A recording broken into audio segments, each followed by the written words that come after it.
So hello everyone, मैं हूं आपका होस्ट और आपका दोस्त देव और स्वागत करता हूं आप सभी लोगों का हमारी महा प्रैक्टिस सीरीज के एक और वीडियो में। आज जो है हम लोग सब्जेक्ट टारगेट करने वाले हैं ऑडिटिंग एंड एथिक्स का। और आज का ना भैया एजेंडा बड़ा ही निराला है, क्योंकि आज का एजेंडा मैंने कुछ ऐसा रखा है जो आपको सच में हेल्पफुल होगा। देखो, बाकी सारे चैप्टर्स तो डेफिनेटली आप रिवाइज करते ही हो, उसके लिए हमारी भी प्री एग्जाम प्रैक्टिस वीडियो है, उसके लिए हमारी भी एमसीक्यू प्रैक्टिस वीडियो है, उसकी लिंक्स मैंने डाल के रख दी है। बट आज का जो एजेंडा है ना, मैंने उन दो चैप्टर्स की ओर रखा है जिन पर आप जो है ऐसे समझ में नहीं आता कि पढ़े कैसे इन चैप्टर्स को। मैं बताऊं वो दो चैप्टर्स कौन से हैं। एक चैप्टर है आपका ऑडिट एविडेंस। पहली बात तो ये बहुत बड़ा चैप्टर है, काफी एस्पिरेंट्स को समझ में नहीं आता इसे पढ़ा कैसे जाए। और दूसरा चैप्टर है audit of items of financial statements. मैं देख सकता हूं ऑडिट ऑफ फाइनेंशियल स्टेटमेंट्स। ये दो चैप्टर है ना भैया, बड़ी दिक्कत देते हैं हमें, बड़ी दिक्कत देते हैं। तो आज का वीडियो, अगर आपको भी ये दो चैप्टर्स में दिक्कत होती है, आज का वीडियो आपके लिए, आज का ये सेशन आपके लिए। क्यों? क्योंकि आज ना मैं आप लोगों की इस पर्टिकुलर ऑडिट एविडेंस वाले चैप्टर में एमसीक्यू प्रैक्टिस करवाऊंगा।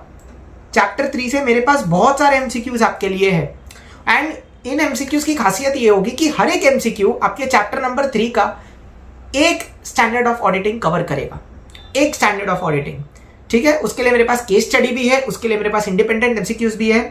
आई वुड से कि मोर देन 90 से 95% एसेस, 90 to 95% ऑफ द एसेस जो इस चैप्टर में कवर है वो हम कवर कर लेंगे। उसमें से हम कंसेप्ट्स को कवर करेंगे। और audit of items of financial statements है ना, काफी बार, नॉट काफी बार बट मे 24 अटेम्प्ट में देखा गया है कि इंस्टीट्यूट है ना कैलकुलेटिव क्वेश्चंस पूछती है। मतलब जैसे मे 24 में इंस्टीट्यूट ने पूछा था ना कि calculate the value of inventory as per accounting standard number 2, तो वो कैलकुलेटिव एमसीक्यूज ना हमको जमते नहीं है। तो उसके लिए मैं आप लोगों के लिए एक मास्टर क्वेश्चन लाया हूं। इस मास्टर क्वेश्चन में चैप्टर नंबर 5 में जितने भी लीगल लॉ बेस्ड क्वेश्चंस है और जितने भी अकाउंटिंग स्टैंडर्ड बेस्ड क्वेश्चंस है, उनमें से maximum law and accounting standard based questions आपके इसी एक मास्टर क्वेश्चन में सॉल्व हो जाएंगे। ये क्वेश्चंस मैं खुद बना के आपके लिए लाता हूं, तो यारो लाइक करो, शेयर करो और सब्सक्राइब करो। इतनी मेहनत कर रहा हूं भाई, है ना। एक सब्सक्राइब करोगे भाई, इधर सुकून मिलता है, दिल को सुकून मिलता है। आजकल ट्रेंड चल रहा है, जैसे बोलते हैं ना 1 like is equals to 1 pray. मेरे इधर ऐसा है, 1 लाइक इज इक्वल्स टू 1 दुआ, 1 सब्सक्राइब इज इक्वल्स टू एक बार दिल को सुकून और एक और बार आगे बढ़ने का मोटिवेशन। भाई ये मेरा स्टैंडर्ड है भाई, ठीक है, इसके लिए। ओके, तो चलिए हम अब शुरू करते हैं हमारी केस स्टडी के साथ, जो होली सोली आपकी चैप्टर नंबर 3 पर बेस्ड है। ओके, चलो सबसे पहले हम क्या करेंगे, केस स्टडी को पढ़ेंगे, एमसीक्यूज को 1 बाय 1 सॉल्व करेंगे, कंसेप्ट के साथ लिंक करेंगे। तो ऐसा मत सोचना कि मैं कंसेप्ट रिवाइज नहीं करवाऊंगा, नहीं। हर एमसीक्यू में पहला जो कंसेप्ट है उसको पहले रिवाइज करवाऊंगा और उसके बाद ही वो एमसीक्यू हम सॉल्व करेंगे उस कंसेप्ट को प्रैक्टिकली अप्लाई करके। ठीक है, चलो सबसे पहले ये जो केस स्टडी मैं आप लोगों के लिए बना के लाया हूं, उसे सही से एक बार एक थरो रीडिंग दे देते हैं। आगे, VD Shah and Associates have been appointed as the statutory auditors of Lockerware Limited, a company involved in the manufacturing and selling of different types of locks. One of its departments is import purchases, where the company purchases the raw material required for manufacturing the locks. The auditor asks for various documents which are generally generated during the process, such as a bill of entry, transporter's invoice, etc. Basically क्या बोल रहा है, simple सी बात है। Auditor ने क्या किया, आज जाते ही इंपोर्ट परचेजेस चेक करना चालू किया। और इंपोर्ट परचेजेस मतलब माल इंडिया के बाहर से आ रहा है ना, तो बिल ऑफ एंट्री चाहिए, फिर वो इनवॉइस चाहिए, फिर वो जो जिस कंपनी की शिप ने आपका माल एक जगह से दूसरे जगह पे ट्रांसपोर्ट किया, वो शिप भी तो शिपिंग चार्जेस लेगा। एंट्री, बिल ऑफ एंट्री है, तो ये सारे डॉक्यूमेंट्स ऑडिटर ने मांगे जो जनरली इंपोर्ट परचेज करने पे जनरेट होते हैं as evidences which the company provided. Further on auditor special request, the auditor was also provided with the corresponding tax invoices from the transporter company and the supplier companies respectively. क्या बोल रहा है, समझो क्या बोल रहा है। कुछ एग्जाम्पल नहीं देता हूं, बेसिक कंसेप्ट है, समझो। आप इंडिया में रहते हो, मैं इंडिया के बाहर रहता हूं, आपने मुझसे परचेज किया, तो कहना है से आपके लिए जो परचेज इनवॉइस होगा मेरे लिए वो सेल्स इनवॉइस होगा। अगर आप 200 रुपए का सामान खरीदते हो, कहना है से मैं आपको 200 रुपए का माल बेचता हूं, तो ऑडिटर ने क्या किया, कंपनी के पास जिस इंपोर्ट परचेसेस के परचेस इनवॉइस थे, डोंट यू थिंक वो ट्रांसपोर्टर कंपनी और वो सप्लायर कंपनी के पास कोरिस्पॉन्डिंगली उसी पर्टिकुलर ट्रांजैक्शन के लिए सेल इनवॉइसेस जनरेट होंगे। तो ऑन ऑडिटर स्पेशल रिक्वेस्ट उन्होंने सप्लायर और ट्रांसपोर्टर कंपनी से ये सेल्स इनवॉइसेस भी मंगवाए which were corresponding to the purchase invoices received by the company. ठीक है। Further the property plant and equipment of the entity having a book value of 10 lakh rupees was revalued upwards by 15% of its book value। 10 lakh का PP था, 15% ऊपर revalue हुआ। ठीक है। The company claims that such revalued figure was the fair value of the entity। fair value पता है जिस value में आज मेरा property plant and equipment market में बिक सकता है, मार्केट वैल्यू बेसिकली। तो हमने AS 10 में पढ़ाई है, अकाउंटिंग स्टैंडर्ड नंबर 10 अगर आपको पता है तो उसमें बोला है कि प्रॉपर्टी प्लांट एंड इक्विपमेंट आप या तो कॉस्ट मॉडल फॉलो कर सकते हैं या तो रिवैल्यूएशन मॉडल फॉलो कर सकते हो। मतलब कंपनी क्या कर रहा है, रिवैल्यूएशन मॉडल फॉलो कर रहा है और हर साल या फिर आफ्टर रीजनेबल टाइम जैसे AS 10 की रिक्वायरमेंट है, कंपनी क्या कर रहा है, प्रॉपर्टी प्लांट एंड इक्विपमेंट को उसकी फेयर वैल्यू पे रिवैल्यू करता है फ्रॉम इट्स बुक वैल्यू। तो इस बार भी कंपनी ने किया है, 10 लाख की उसकी बुक वैल्यू चल रही थी पीपी की, रिवैल्यूएशन मॉडल कंपनी फॉलो कर रही होगी, 15% अबव बुक वैल्यू कंपनी ने रिवैल्यू किया। हेंस द कंपनी अपॉइंटेड, ये कंपनी नहीं आएगा यहां पर, ऑडिटर आना चाहिए टेक्निकली, मैं लिख देता हूं auditor. Yes. Hence the auditor appointed an actuarial valuator in order to check whether all the facts taken by the company regarding such valuation were correct or not। अब ध्यान से सुनना क्या होता है। आप बोलोगे रिवैल्यूएशन में क्या होता है, अभी ये लाइन के पीछे का लॉजिक है ना, एस्पिरेंट्स को उतना अच्छे से समझ में नहीं आएगा। मैं हूं ना, मैं आपको क्वेश्चन तो क्या केस स्टडी भी क्रैक करके दूंगा। देखो मुझे एक बात बता, जब आप जर्नल एंट्री बोलते हो रिवैल्यूएशन की, तो आप क्या बोलते हो, समझो 10 लाख का पीपी था, मैंने समझ लो मैंने उसको 11 लाख पे वैल्यू किया, समझ लो, तो 1 लाख का अपवर्ड रिवैल्यूएशन आया। तो can I say the journal entry will be property plant and equipment account debit 1 lakh to revaluation reserve 1 lakh rupees. Yes, revaluation reserve 1 lakh rupees, और ये रिवैल्यूएशन रिजर्व आपका रिजर्व एंड सरप्लस में जाता है। ये कहना है से आपके अक्यूमुलेटेड प्रॉफिट्स को अफेक्ट कर रहा है, मतलब असेट को जितना ज्यादा आप अपवर्ड रिवैल्यू करोगे उतना ज्यादा आपका प्रॉफिट दिखेगा बैलेंस शीट में। तो कंपनी तो किसी भी वैल्यू पे रिवैल्यू करेगी, बोलेगी मेरे प्रॉपर्टी प्लांट एंड इक्विपमेंट की वैल्यू 25 लाख है, कोई बोलेगा 1 करोड़ है, मैंने 90 लाख ऊपर रिवैल्यू कर दिया, मेरा तो प्रॉफिट 90 लाख से बढ़ गया ना, मेरा प्रॉफिट 90 लाख से बढ़ गया। तो काफी कंपनीज ऐसा करती है। तो यहां पर ऑडिटर ने पता है क्या किया, एक बंदा होता है एक्चुरियल वैल्यूएटर, ये बेसिकली वो लोग होते हैं जो एक्चुरियल साइंस वाले होते हैं। ऑडिटर पता है उसने क्या किया, उसने एक एक्चुरियल वैल्यूएटर को अपॉइंट किया, और ये एक्चुरियल वैल्यूएटर्स का काम पता है क्या होता है, चीजों की फेयर वैल्यू निकालना, सारे फैक्ट्स को सही से कंसिडर करके। तो ऑडिटर ने एक्चुरियल वैल्यूएटर अपॉइंट किया, बोला देख कंपनी ने ये जो रिवैल्यूएशन का फिगर निकाला है 10 लाख प्लस 15%, उसमें कंपनी ने जो भी फैक्ट्स जो है क्या बोलते हैं, जो भी फैक्ट्स कंपनी ने लिए हैं क्या वो सही है क्या वो गलत है, चेक कर जाके। तो basically this auditor is trying to verify whether the company has revalued the property plant and equipment correctly or not। समझ रहे हो, ये चीज चेक हो रही है यहाँ पे। Next, the auditors the receive find out, नहीं रिसीव को काट दो, the auditors find out the following points in respect to the entities procedure of recording employ benefit expenses. अब देखो एम्प्लॉय बेनिफिट एक्सपेंसेस का ये प्रोसेस दिया हुआ है। बेसिकली कैन आई से this is the internal control, internal control system है। What is internal controls, जो भी पॉलिसीज प्रोसीजर्स मैनेजमेंट फॉलो करता है for the effective conduct of business, बराबर। तो मैनेजमेंट ने एम्प्लॉय बेनिफिट एक्सपेंस, मतलब जो एम्प्लॉय का सैलरी होता है, वेजेस होता है, वो सब रिकॉर्ड करने का ये प्रोसेस डिजाइन किया है। तो हम लोग को बोला है, चलो पहले प्रोसेस समझते हैं क्या है। The HR team calculates the number of hours worked and decides the amount of basic wages। Basically wages जो होते हैं वो डेली बेसिस पे होते हैं, कभी कभी तो ये एंटिटी क्या कर रही है, उसको आर्ली बेसिस पे कर रही है। वेजेस कभी कभी डेली बेसिस पे होते हैं, आर्ली बेसिस पे भी होते हैं। तो HR टीम क्या करती है, देखती है कि एम्प्लॉय ने कितना घंटा काम किया, उस पर वेजेस निकालती है। The HR team passes the report to the accounts team and the accounts team does calculations to work out the monthly CTC। तो HR टीम ने वेजेस का कैलकुलेशन दिया यहाँ पर, बाकी सारे अकाउंट्स टीम क्या करती है, बाकी सारे कैलकुलेशन करती है, प्रोविडेंट फंड में कितना जाना चाहिए, ESIC में कितना जाना चाहिए, पूरा मंथली कॉस्ट जो कंपनी निकलता है इस बेसिस पे। The accounts team provides the data to the banker who in turn credits the salary to the account of the employees. फिर अकाउंट्स टीम बैंकर को फोन करता है, बैंकर बाबू इस महीने ये एम्प्लॉय को सैलरी क्रेडिट करने का, इतना इतना सैलरी उनके खाते में जाके जमा करने का, और बैंकर चुपचाप जितना अकाउंट्स टीम ने बोला उस हिसाब से सैलरी जमा कर देता है। As soon as the salary is credited, the accounts team passes the relevant entries in the books of accounts. अब सीधी बात है, जैसे ही सैलरी बैंक अकाउंट में क्रेडिट हुआ, बैंक का पासबुक एक क्या बोलते हैं सोर्स डॉक्यूमेंट बन गया, उस बेसिस पे जर्नल एंट्री हो जाता है बुक्स में, बुक्स ऑफ अकाउंट्स में। तो एक बार फिर से, अब ये प्रोसेस जानना क्यों जरूरी है ये मैं आपको एमसीक्यू में बताऊंगा। ये केस स्टडी पर मैं इतना टाइम क्यों ले रहा हूं, बने रहो, मैं बोल रहा हूं बने रहो, बहुत मजा आने वाला है। तो कैसे होता है, सिंपल, एचआर टीम ने वेजेस निकाला, अकाउंट्स टीम को पास करके अकाउंट्स टीम ने सारा सीटीसी निकाला, बैंकर को फोन किया, बैंकर ने क्रेडिट किया सैलरी बैंक अकाउंट में, और जैसे ही क्रेडिट हुआ सैलरी जर्नल एंट्री पास हो गया। ये सिंपल सा प्रोसीजर बोला है। Next, the auditors in turn to verify the strength of the procedure ask the entity to credit 20% of their audit fees using the same procedure the entity uses to provide salary to the employees. अब ये पता है क्या है, मैं आपको को बताऊंगा। ये देखो इस पर एमसीक्यू भी आगे आने वाला है, सो डोंट वरी, ठीक है।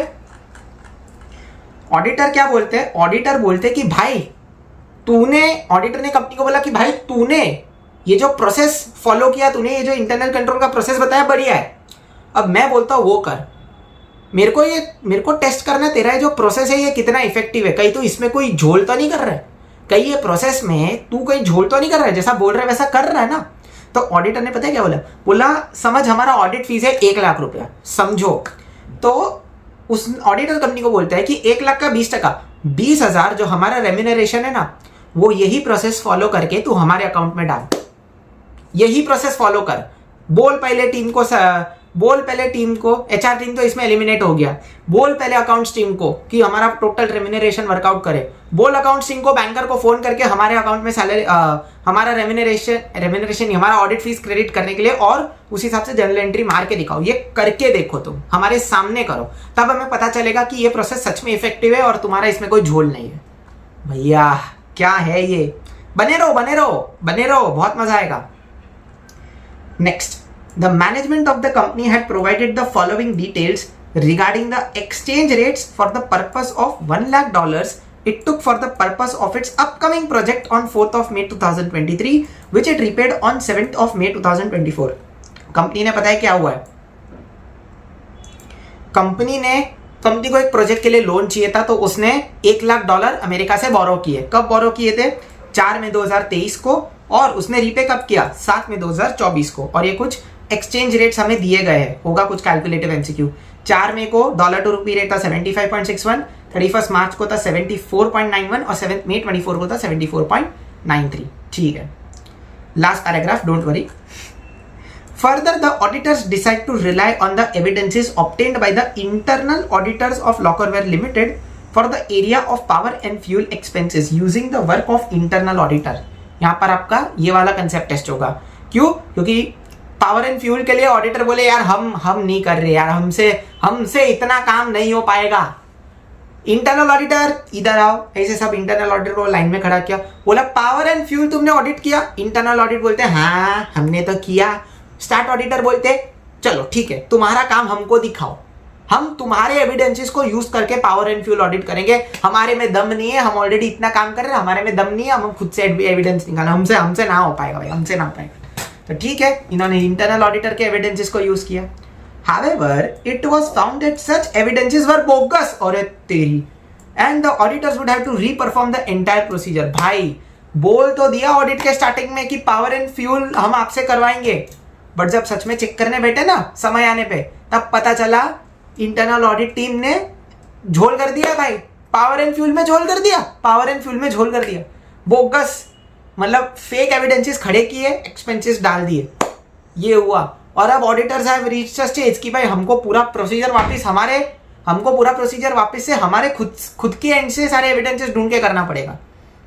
भाई ये तो वेस्टेज ऑफ टाइम हो गया ना, पहले सोचा और था और अब एंड पे आके तुम कुछ और कर रहे हो, तुम्हारा तो पूरा ऑडिट प्लान ही हिल गया। हाँ भैया, पूरा प्लानिंग ही हिल गया ये तो, बाप रे।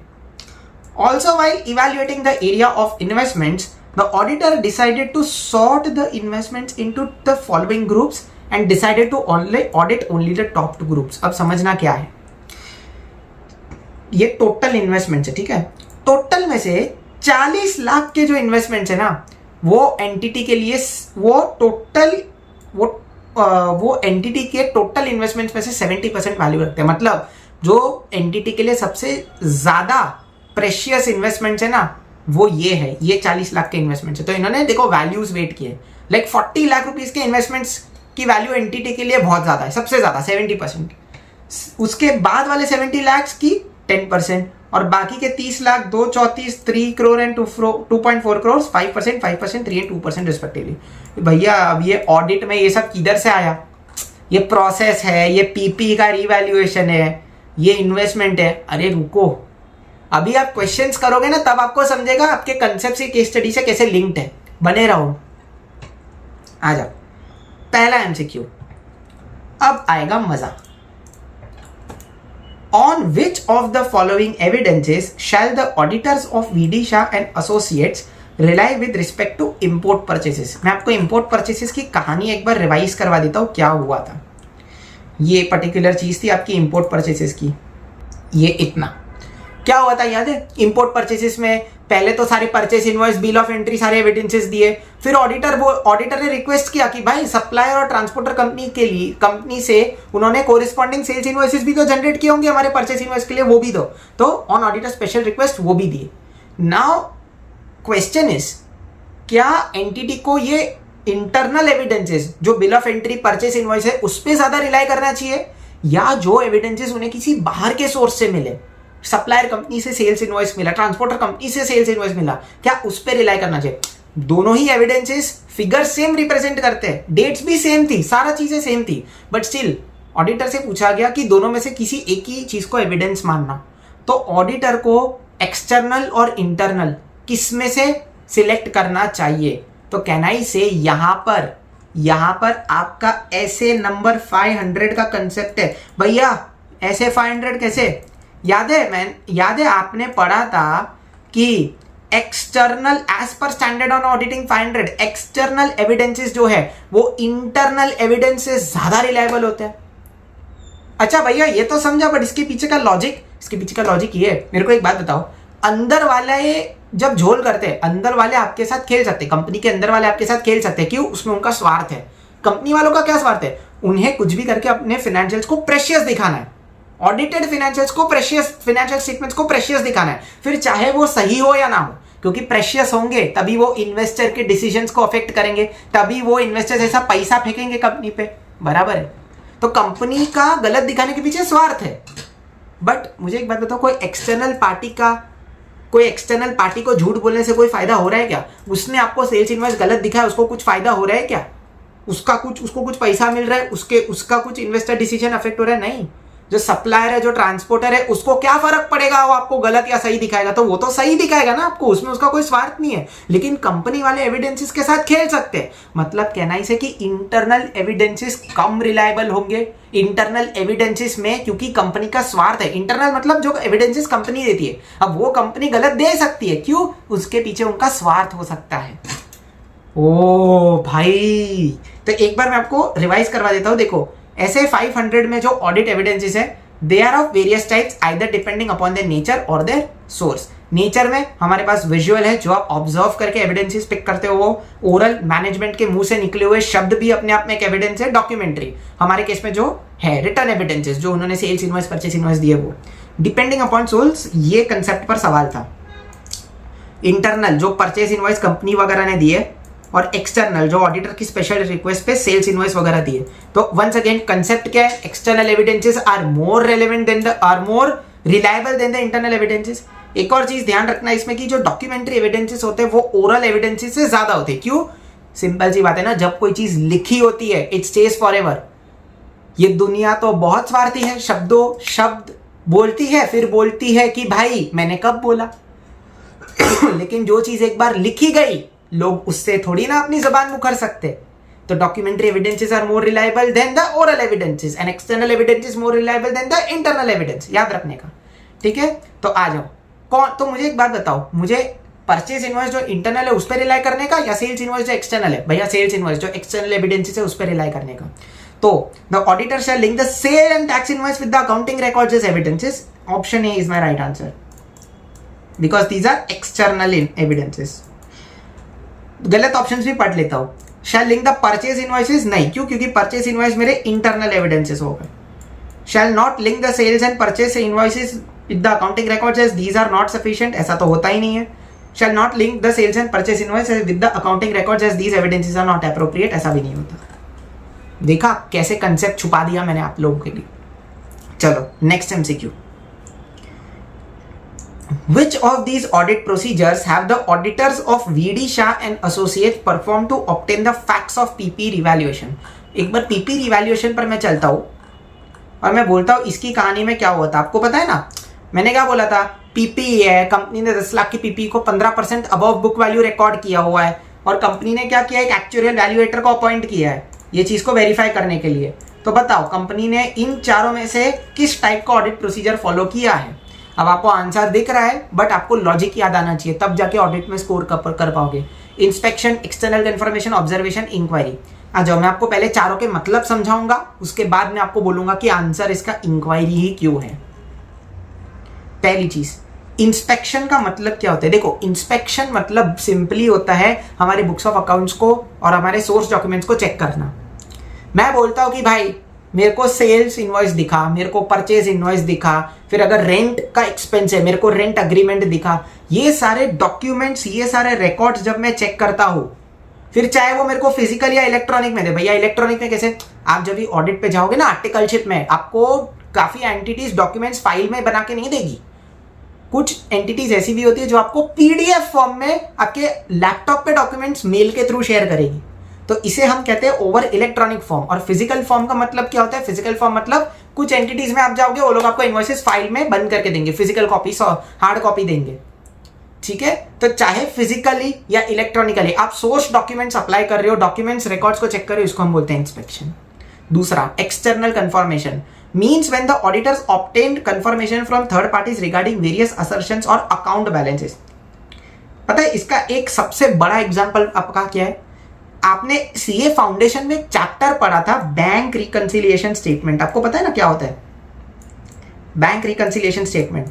कोई चेक क्लियर हुआ है नहीं हुआ है वो चेक करने का, फिर किसी चीज की वजह से पासबुक और कैश बुक में आपका जो डिफरेंस आता है, बैंक री को बनाते थे, वो फाउंडेशन में अकाउंट्स में पढ़ा था। हाँ, तो जब आप प्रैक्टिकली ऑडिट में जाके बैंक रिकंसिलिएशन बनाओगे ना, उसमें एक छोटा सा प्रोसीजर ऐसा होता है, मैंने किया हुआ है मेरी पहली ऑडिट में, कि आप जो है सीधा बैंक, ऑडिटर क्या करता है सीधा बैंक को कनेक्ट करता है और बोलता है कि भाई ये अकाउंट का क्लोजिंग बैलेंस क्या है तू मेरे को बोल, ये अकाउंट का क्लोजिंग बैलेंस तू मेरे को बोल, एंड वो जो बैलेंस मुझे बताएगा मेरे बैंक वाला, I will use that particular word of the external party as my audit evidence. तो जैसे तो एक्सटर्नली जब मैं किसी पार्टी से एंटिटी के अकाउंट बैलेंसेस को चेक करता हूं, उसे हम कहते हैं अपना एक्सटर्नल कंफर्मेशन। समझ रहे हो? डेटर्स का क्लोजिंग बैलेंस है, मैंने समझो सीधा डेटर को कॉल करके पूछ लिया, भाई आपको इसको इतने देने, आपको इसको इससे लेने, ये मेरे डेटर क्रेडिटर के लिए एक्सटर्नल कंफर्मेशन हो गया। ऐसा। तीसरा है ऑब्जर्वेशन। ऑब्जर्वेशन के लिए एक अच्छा एग्जांपल आपका हो सकता है इन्वेंट्री। मैं मैनेजमेंट को बोलूंगा जाओ इन्वेंट्री गिनो, मैं देखता हूं आप किस तरीके से इन्वेंट्री को बुक्स में रिकॉर्ड करते हो, हमारे सामने करो, मैं देखता हूं। समझ रहे हो? ये होता है आपका ऑब्जर्वेशन। जो लोग जो दूसरे काम कर रहे हैं उसका आपको देखना है। इंक्वायरी। अब इंक्वायरी का मतलब पता है क्या होता है? Seeking information from knowledgeable persons whether within or outside entity. मेरे को अगर किसी चीज के बारे में पता नहीं चल रहा है, मैं किसी और से पूछूंगा, मैं किसी और इंसान को हायर करूंगा कि वो मेरे लिए वो काम करके दे। अरे लेकिन भैया आपने इस केस में वही तो किया है, आपने actuarial valuator being an external person उसी को तो हायर किया है। क्यों? क्योंकि आपको खुद को वो फेयर वैल्यू निकालना नहीं आता, आपको खुद को पीपी की फेयर वैल्यू निकालना नहीं आता, इसलिए तो आपने बाहर के बंदे को अपॉइंट किया है। अरे तो इसीलिए तो मेरे भाई इसका आंसर ऑप्शन डी हो गया, इंक्वायरी। समझ रहे हो? तो एक बार फिर से, इंस्पेक्शन क्या होता है? डॉक्यूमेंट्स, सोर्स डॉक्यूमेंट्स और वो जो इनवॉइसेस वगैरह होते हैं उसको चेक करने का। एक्सटर्नल कंफर्मेशन, बाहर की पार्टी से जो बैलेंस शीट में क्लोजिंग बैलेंसेस दिख रहे अकाउंट्स के, उसको चेक करवाने का। ऑब्जर्वेशन मतलब क्या? जो काम दूसरे कर रहे हैं उसको देखने का। और इंक्वायरी का मतलब क्या हो गया? नॉलेजेबल पर्सन से पूछने का, अगर किसी चीज के बारे में नहीं पता है तो। समझ रहे हो? तो इसीलिए यहां पर क्योंकि मैंने एक knowledgeable person being an actuarial valuator उससे पीपी का वैल्यू कंफर्म करवाया, ये मेरे लिए हो गया इंक्वायरी। अब आप में से काफी लोग बोलेंगे भैया क्योंकि ये एक्सटर्नल पार्टी है तो इसको एक्सटर्नल कंफर्मेशन भी बोल सकते हैं ना। मैं आपको बोलूंगा रुको, एक्सटर्नल कंफर्मेशन मैंने बोला होगा, बट किस चीज के लिए? क्लोजिंग बैलेंसेस के लिए। क्या मुझे ये चेक करना है कि पीपी का कैरिंग वैल्यू क्या है बैलेंस शीट में, या क्या मुझे ये चेक करना है कि पीपी सही से रिवैल्यू हुआ है कि नहीं? भैया आपको ये चेक करना है पीपी सही से रिवैल्यू हुआ है या नहीं। तो इस केस में इंक्वायरी होगी, समझ रहे हो? इस तरीके से इंस्टीट्यूट खेलता है आपका।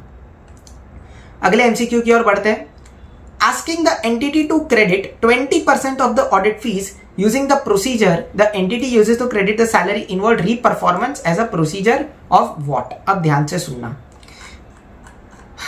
ये वाला क्वेश्चन आपका इस पार्ट पर बेस्ड है। याद है मैंने आपको क्या बोला कि मेरे को एम्प्लॉय बेनिफिट का पूरा ये प्रोसीजर दिया हुआ है, ये पूरा प्रोसीजर मेरे को दिया हुआ है, इंटरनल कंट्रोल सिस्टम दिया हुआ है, और मेरे को बोलना मैंने as an auditor of ED shine associate, imagine I am an auditor of ED shine associate, मैंने क्या बोला एंटिटी को? मैंने बोला कि भाई तेरा ये कंट्रोल सही है कि नहीं, तेरा इंटरनल कंट्रोल सही है कि नहीं। ये मेरे को तब इस चीज की गारंटी मिलेगी जब तू मेरे ऑडिट फीस की 20%, मेरे ऑडिट फीस का 20% मेरे खाते में यही प्रोसीजर फॉलो करके डालेगा। ओ मतलब कैन आई से कि this particular thing is a test of control. मैं टेस्ट कर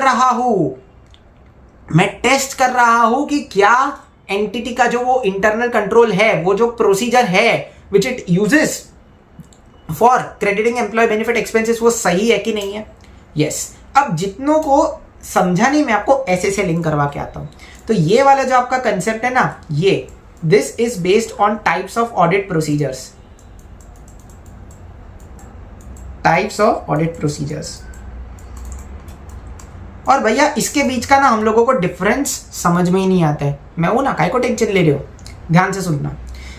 एक कैसे याद रखने का, एक ऑडिटर जब भी किसी कंपनी की ऑडिट करने जाएगा ना, वो सबसे पहला काम ये करेगा रिस्क असेसमेंट प्रोसीजर। इनफैक्ट जाने से पहले ये काम करेगा। मेरी खुद की बात सुनो, समझो मैं आपको बोलता हूँ कल जाके कि आप एक ज्वेलरी शॉप का कि आप एक ज्वेलरी कंपनी का ऑडिट करो, ठीक है, हमारे लिए कौन सी ज्वेलरी अच्छी है। चलो मैं आप में से काफी लोगों को आई डोंट नो ये नाम पता होगा या नहीं, मनु भाई ज्वेलर्स, हमारे मुंबई में एक एरिया है बोरीवली में, एंड ऑल ओवर मुंबई ये है मनु भाई ज्वेलर्स, आपको दिख जाएगा। तो I don't know whether you know this Manu भाई ज्वेलर्स और not, but it is a very good jewellery company. मैं आपको बोलता हूँ कि मनु भाई ज्वेलर्स की ऑडिट करो, तो आप दूसरे दिन ना सीधा मुंह उठा के नहीं चले जाओगे, आप पहले थोड़ा रिसर्च करोगे कि भाई ज्वेलरी मार्केट में किस तरीके के फ्रॉड हो रहे हैं। आप रिस्क देखोगे। भैया ज्वेलरी मार्केट के फ्रॉड मतलब आपको पता है, ज्वेलरी मार्केट में ऐसा होता है कि ज्वेलरी में अगर आप 24 कैरेट गोल्ड की ज्वेलरी मंगाओगे ना, 24 कैरेट गोल्ड की, तो जो आपको ज्वेलरी वो देगा that will not be 100% pure gold, उसमें कुछ ना कुछ मिक्सिंग होता ही है। एंड एक तो ये ऑलरेडी मेकिंग चार्जेस इतने ज्यादा लेता है, आप अनलेस आप दुबई में नहीं हो आपको मेकिंग चार्जेस पे बार्गेनिंग नहीं मिलेगा। और दूसरी बात, जब आप रिप्लेस करवाने जाते हो ना, तब वो उसका भी कुछ पैसा काटता है।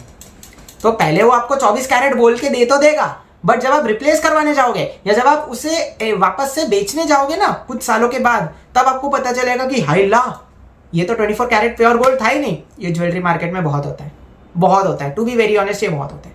इसी के अलावा ना हम सबके पेरेंट्स हमसे ये कहते हैं कि बेटा सोने का जो बिस्किट होता है ना, gold biscuit, that is considered to be the purest.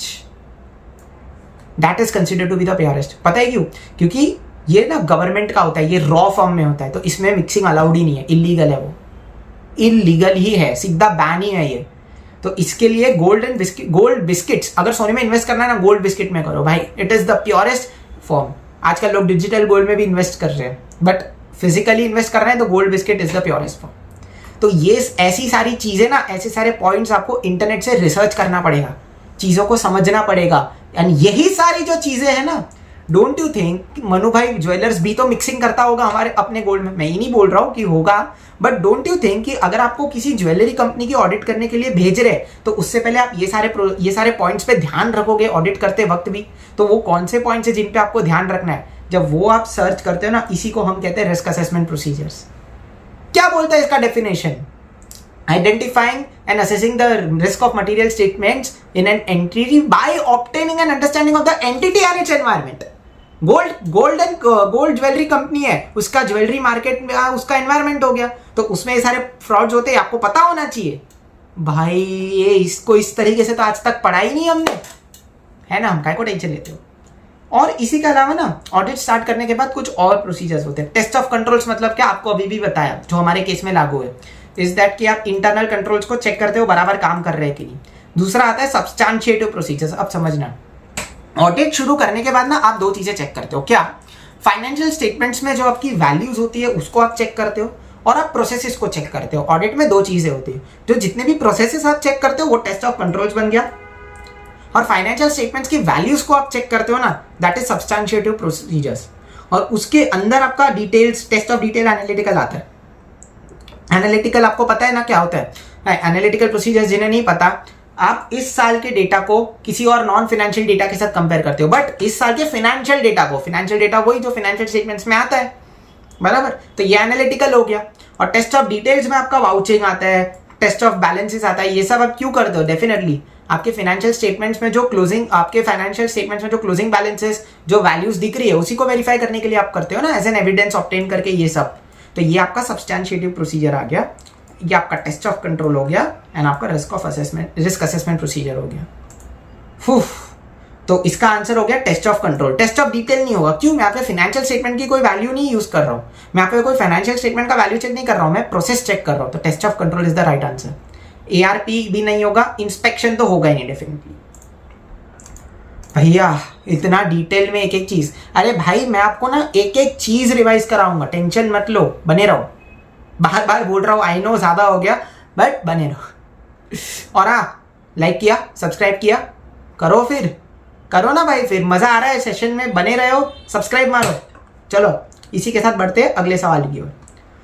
What shall be the exchange difference with respect to the foreign exchange loan for the year as per AS11? चलो एक कैलकुलेटिव एमसीक्यू आपका आ गया। याद है मैंने आपको यहाँ पे रेट्स दिए थे, $1,00,000 का रेट है, 4 मई को खरीदो तो 7 मई 2024 को बेचो तो, आई मीन लोन रीपे कियो तो ये रेट्स है। अब मेरी बात ध्यान से सुनना, कोई भी आइटम ना उसकी इनिशियल रेट पर, इनिशियली कोई भी आइटम आप खरीदोगे ना, तो AS11 क्या बोलता है, AS11 बोलता है इनिशियली आप उस आइटम को जिस दिन ट्रांजैक्शन हुआ था ना उस दिन की रेट पे रिकॉर्ड करोगे। तो देखो $1,00,000 मल्टीप्लाइड बाई आई, कौन सी रेट मैंने खरीदी कब थी, 4 मई 2023, तो initial recognition transaction day rate 4 मई 2023 की रेट पे रिकॉग्नाइज होगा, मतलब $1,00,000 इंटू 75.61, तो मेरी रिपोर्टिंग करेंसी में इसकी रेट कितनी हो गई, 75,61,000, समझे। और मेरे को पूछा है साल के एंड में एक्सचेंज डिफरेंस, तो साल के एंड में 31 मार्च को मेरा क्लोजिंग रेट कितना है, 74.91, तो इस $1,00,000 को 74.91 के साथ मल्टीप्लाई करो तो 74,91,000 आते हैं। तो कहना है ये देखो मेरा एक्सचेंज गेन आया, क्योंकि अब मेरे को 70,000 रुपीज कम पे करना पड़ेगा, तो मेरा exchange gain as per accounting standard 11 आया 70,000 रुपीज का। तो मेरा आंसर क्या हो गया, मेरा आंसर हो गया ऑप्शन डी, अकाउंट्स पर सवाल था ये एक ऐसा। एंड AS11 है ना, मैं आपको सच बात बताऊं, आपके audit of items of financial statements का जो चैप्टर है उसमें AS11 आपको जगह जगह पे लगभग हर एक आइटम में दिया हुआ है, तो AS11 इज वेरी इंपॉर्टेंट, ठीक है। Next, who shall be held responsible, हाँ ये अच्छा सवाल है, मजा आएगा। Who shall be held responsible for the wastage of time caused due to relying on the internal audit evidence for the purpose of power and fuel। Power and fuel पे पहले सोचा था इंटरनल ऑडिट टीम के work पे rely करेंगे, फिर पता चला ये तो बोगस एविडेंसेस है, हमें खुद ही सारा काम वापिस करना पड़ेगा। कौन रिस्पॉन्सिबल है, तो याद रखना स्टैंडर्ड ऑफ ऑडिटिंग 610 का using the work of internal auditor का बेसिक प्रोविजन पता है क्या बोलता है, बोलते हैं जब भी एक स्टैट्यूटरी ऑडिटर इंटरनल ऑडिटर का काम यूज करेगा ना अपने फाइनेंशियल स्टेटमेंट्स पे ओपिनियन देने के लिए, उसके लिए 100% रिस्पॉन्सिबिलिटी स्टैट्यूटरी ऑडिटर की होगी। क्यों, उसने खुद ने डिसाइड किया कि वो इंटरनल ऑडिटर के काम पे रिलाई करेगा। सो इट इज अज्यूम्ड कि उसने उस एंटिटी के सारे रिस्क देखे होंगे, इंटरनल ऑडिट टीम ने जो मिसस्टेटमेंट्स किए हैं वो मोस्ट प्रोबेबली उसे पता होगा एंड उसके बाद ही उसने ये डिसीजन लिया होगा। तो अगर इंटरनल ऑडिटर काम यूज करके मैंने गलत फाइनेंशियल स्टेटमेंट्स पे सही ओपिनियन दे दिया, then as a statutory auditor I will be responsible, not the internal auditor, ठीक है। तो कहना ही है कि यहाँ पर जो वेस्टेज ऑफ टाइम भी हुआ है वो भी हमारे स्टैट्यूटरी ऑडिटर भैया के डिसीजन का ही एक रूप है, एक फल है। स्टैट्यूटरी ऑडिटर के डिसीजन का के कर्म का ही एक फल है, बिल्कुल। तो can I say the audit team of VD and associates itself shall be responsible, क्योंकि ऐसे 610 तो क्लियरली ये चीज बोलते हैं। तो option A is the right answer. Clear? चलो, coming on to the last MCQ of this case study is that what technique has been used by the auditors to select the samples pertaining to the investments of Lockerware Limited। अभी ध्यान से सुनना, मैंने यहाँ पर ना एक चीज बोली थी सैम्पलिंग को रिलेटेड। इन्वेस्टमेंट्स में मैंने क्या किया, मैंने इन्वेस्टमेंट्स जितने भी थे ना उनको ये अलग अलग ग्रुप्स में डिवाइड किया। इफ यू रिमेंबर, ये देखो investments into the following groups, जितने ये टोटल इन्वेस्टमेंट्स थे इन सबका सम टोटल इन्वेस्टमेंट्स था, मैंने इसको based on their value to the entity divide किया। तो टॉप 40 लाख के इन्वेस्टमेंट्स एंटिटी के लिए 70% वैल्यू वेट करते हैं, 70% प्रेशियस है। बाकी के 10% कुछ 70 लाख के इन्वेस्टमेंट्स है, एंड बाकी के 30 लाख 2 34 3 करोड़ और 2 4, और ये 5 5 3 और 2 का वैल्यू रखते हैं। मतलब ये वैल्यूज वो है कि एंटिटी के लिए कितना इंपॉर्टेंट है, कितने इंपॉर्टेंट है, बेस्ड ऑन देयर इंपॉर्टेंस मैंने ये वैल्यू वेट्स असाइन किए। ठीक है, तो अब मेरी बात ध्यान से सुनना, मैंने यहाँ पर कौन सा सैम्पलिंग टेक्निक यूज की है। तो भैया पहले तो आप हमको ये बताओ कि सैम्पलिंग टेक्निक्स क्या क्या होती है, कि क्या क्या होते हैं टाइप्स ऑफ सैम्पलिंग। तो पहले मैं आपको टाइप्स ऑफ सैम्पलिंग बता रहा हूँ, जो 4 मैंने ऑप्शंस में डाले ना वही 4 करवाऊंगा। ठीक है, ये देखो आई एक्सप्लेन यू दीज 4। सबसे पहला मेरा जो सैम्पलिंग का टेक्निक आता है मेरे भाई, that is statistical sampling. Statistical sampling पता है क्या है, मैंने रैंडमली ऐसा ऐसा सैंपल उठा लिया। मतलब समझो 10 इनवॉइस है, मैं बोला मेरे पास टाइम नहीं है, मेरे को 10 में से 3 ही चेक कर रहे हैं, मैंने 10 में से ऐसा एक उठाया, एक ऐसा उठाया, एक ऐसा उठाया, मतलब रैंडमली सिलेक्टिंग द सैंपल्स। और तीनों पे मैंने अंदाजा लगाया कि भाई इसकी प्रोबेबिलिटी, इसमें फ्रॉड होने की प्रोबेबिलिटी कितनी, इसमें फ्रॉड होने की प्रोबेबिलिटी कितनी, इसमें फ्रॉड होने की प्रोबेबिलिटी कितनी, और मैंने मेरा ओपिनियन दे दिया। समझ रहे हो? तो randomly selecting the samples and using probability theory to evaluate sample results, अगर मैं ऐसा कर रहा हूं ये मेरा स्टैटिस्टिकल सैंपलिंग हो गया। मेरे पास 4 पेज पड़े थे। अपन बचपन में पता है एक गेम खेलते थे, if you all don't know, एक गेम होता था अपना, जहां तक मेरा आइडिया है राजा मंत्री चोर सिपाही, ऐसा कुछ गेम होता था अपना। और ऐसा था कि राजा के 400 पॉइंट, मंत्री के 300 पॉइंट, सिपाही के 200 पॉइंट, चोर का 100 पॉइंट, अपन ऐसे चिट्स बना के खेलते थे ना, वैसा। तो मैंने क्या किया, 4 में से हम कोई भी एक चिट लेते थे। तो ये क्या हो गया, ये भी तो एक रैंडम सिलेक्शन ही तो हो गया। तो आपको जो बचपन में वही कर रहे हैं, बचपन में आप ऐसा चिट रैंडमली सिलेक्ट करते थे, इधर बड़े हो के आपको इनवॉइस रैंडमली सिलेक्ट करने का है, सिंपल। और फिर प्रोबेबिलिटी लगा के बताने का है कि इसमें कितना परसेंटेज मिसटेकमेंट हो सकता है, कितना परसेंटेज नहीं हो सकता है, खत्म। दूसरा, नॉन स्टैटिस्टिकल सैम्पलिंग। यहां पर आपका ना एक चीज आता है पर्सनल एक्सपर्टीज एंड नॉलेज। जैसे मैं बोलता हूं, समझो मैंने अब तक 6 ऑडिट किए, 6 ऑडिट्स में मुझे ये पता चला, 6 ऑडिट्स में मेरा ये एक्सपीरियंस रहा है कि जो इन्वॉइसेस ज्यादा बड़े अमाउंट्स के होते हैं ना उसमें फ्रॉड होने के चांस ज्यादा होते हैं। तो जब मैं मेरी 7वीं ऑडिट पे जाऊंगा ना, तो मैं रैंडमली सिलेक्ट नहीं करूंगा, मैं सबसे पहले वो इन्वॉइसेस उठा के चेक करूंगा जिनके अमाउंट ज्यादा है। ये मेरे एक्सपीरियंस के बेस पर जब मैं काम करता हूँ, एक्सपीरियंस के बेस पे जब मैं सैंपल उठाता हूँ ना, तब इसको हम बोलते हैं नॉन स्टैटिस्टिकल सैम्पलिंग। तो statistical random selection, non statistical experience के बेस पे, इतना समझा। तीसरा आता है स्ट्रैटिफिकेशन। ये क्या होता है, involve selection of samples by dividing the population as per values. ये अपना केस, मैंने क्या किया, इन्वेस्टमेंट्स को उनकी वैल्यूज के हिसाब से वेट किया, और मैंने बोला मैं सिर्फ टॉप 2 ग्रुप्स चेक करूंगा, मतलब ग्रुप 1 और ग्रुप 2। भैया हमारा इंटर भी तो ग्रुप 1 और ग्रुप 2 है, भैया इधर भी 2 ग्रुप डाल दिए आपने, डाल दिए। तो यहां पर 40 लाख और 70 लाख, मैं सिर्फ ये 2 इन्वेस्टमेंट चेक करूंगा। तो मैं कहना से मैंने इन्वेस्टमेंट्स को उनकी वैल्यूज के हिसाब से ग्रुप्स में डाल दिया, और मैं उसमें से सिलेक्ट करूंगा मेरे को कौन सा ग्रुप चेक करना है। तो कहना say this particular thing is called as stratified sampling, या इस टेक्निक को मैं स्ट्रैटिफिकेशन बोलूंगा। Yes, I will say this as stratification. और भैया एक और है वैल्यू वेटेड। इसमें क्या है, involve selection of samples based on certain monetary units.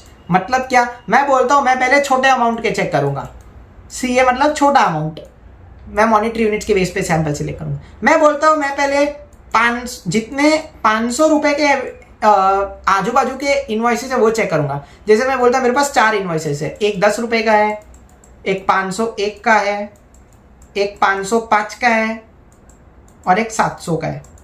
मैंने क्या बोला कि 500 रुपए के अराउंड जितने भी इनवॉइसेस है मैं चेक करूंगा, मतलब मैं 501 और 505 चेक करूंगा। ये मैंने सैंपल उठाया, इसको हम बोलते हैं वैल्यू वेटेड सिलेक्शन। तो याद रखना, वैल्यू वेटेड सिलेक्शन में मॉनिटरी यूनिट्स होता है और स्ट्रैटिफिकेशन में वैल्यूज होता है। गलती से वैल्यू वेटेड सिलेक्शन और वैल्यूज मत बोल देना ना, समझ रहे हो? तो एक तो statistical sampling, random selection and probability analysis. Non statistical sampling knowledge और एक्सपीरियंस के बेस पे। स्ट्रैटिफिकेशन ऐसे ग्रुप में डिवाइड करके सैंपल उठाने का। और मॉनिटरी यूनिट एस्टिमेट का, कोई भी मॉनिटरी यूनिट बोलो उसके हिसाब से सैंपल उठाने का। तो यहाँ पर मैंने ग्रुप्स में डिवाइड किया है। So my answer is going to be option C, stratification. देख रहे हो, एक केस स्टडी में मैंने आपका कितने सारे कंसेप्ट्स को इफेक्टिवली रिवाइज, छोड़ो मैंने आपको पूरा रिकॉल मरवा दिया यार। तो अभी बने रहो, अभी और मजा आने वाला है, because now will be moving to our independent MCQs. इसमें और ऐसे टेस्ट होंगे आपके चैप्टर नंबर 3 के। ओके चलिए, अब हम हमारे इंडिपेंडेंट एमसीक्यूज के साथ शुरुआत करते हैं। पहला एमसीक्यू, अच्छा चैप्टर नंबर 3 के कंसेप्ट से कंटिन्यू है, ठीक है। इसके बाद जो आपका डिस्क्रिप्टिव वाला सवाल आएगा ना, उसमें आपका audit of items of financial statements का फुल चैप्टर कंसेप्चुअल टेस्ट होने वाला है। तो स्टे ट्यून्ड, बहुत मजा आएगा। आ जाओ, पहले इंडिपेंडेंट कर लेते हैं। During the inventory counting of Anupama limited, भैया वो टीवी पे सीरियल, हाँ ठीक है। During the inventory counting of Anupama limited, the auditors have identified 10 different types of raw materials. Audit के बाद इन्वेंट्री, फिजिकल इन्वेंट्री का काउंटिंग चल रहा था। एक्चुअली मुझे यहाँ पे ना फिजिकल लिखना चाहिए, माय बैड, अभी लिख देता हूं। ओके, तो फिजिकल इन्वेंट्री काउंटिंग चल रही थी अनुपमा लिमिटेड की। 10 टाइप के रॉ मटेरियल मिले। All the inventory is being used for the annual project. Okay, सारी जो इन्वेंट्री है वो एक एनुअल प्रोजेक्ट के लिए यूज हो रही थी। कुछ प्रोजेक्ट आने वाला होगा, उसके लिए सारे 10 टाइप्स ऑफ रॉ मटेरियल्स अभी से जमा करके रखे कंस्ट्रक्शन पर्पस के लिए।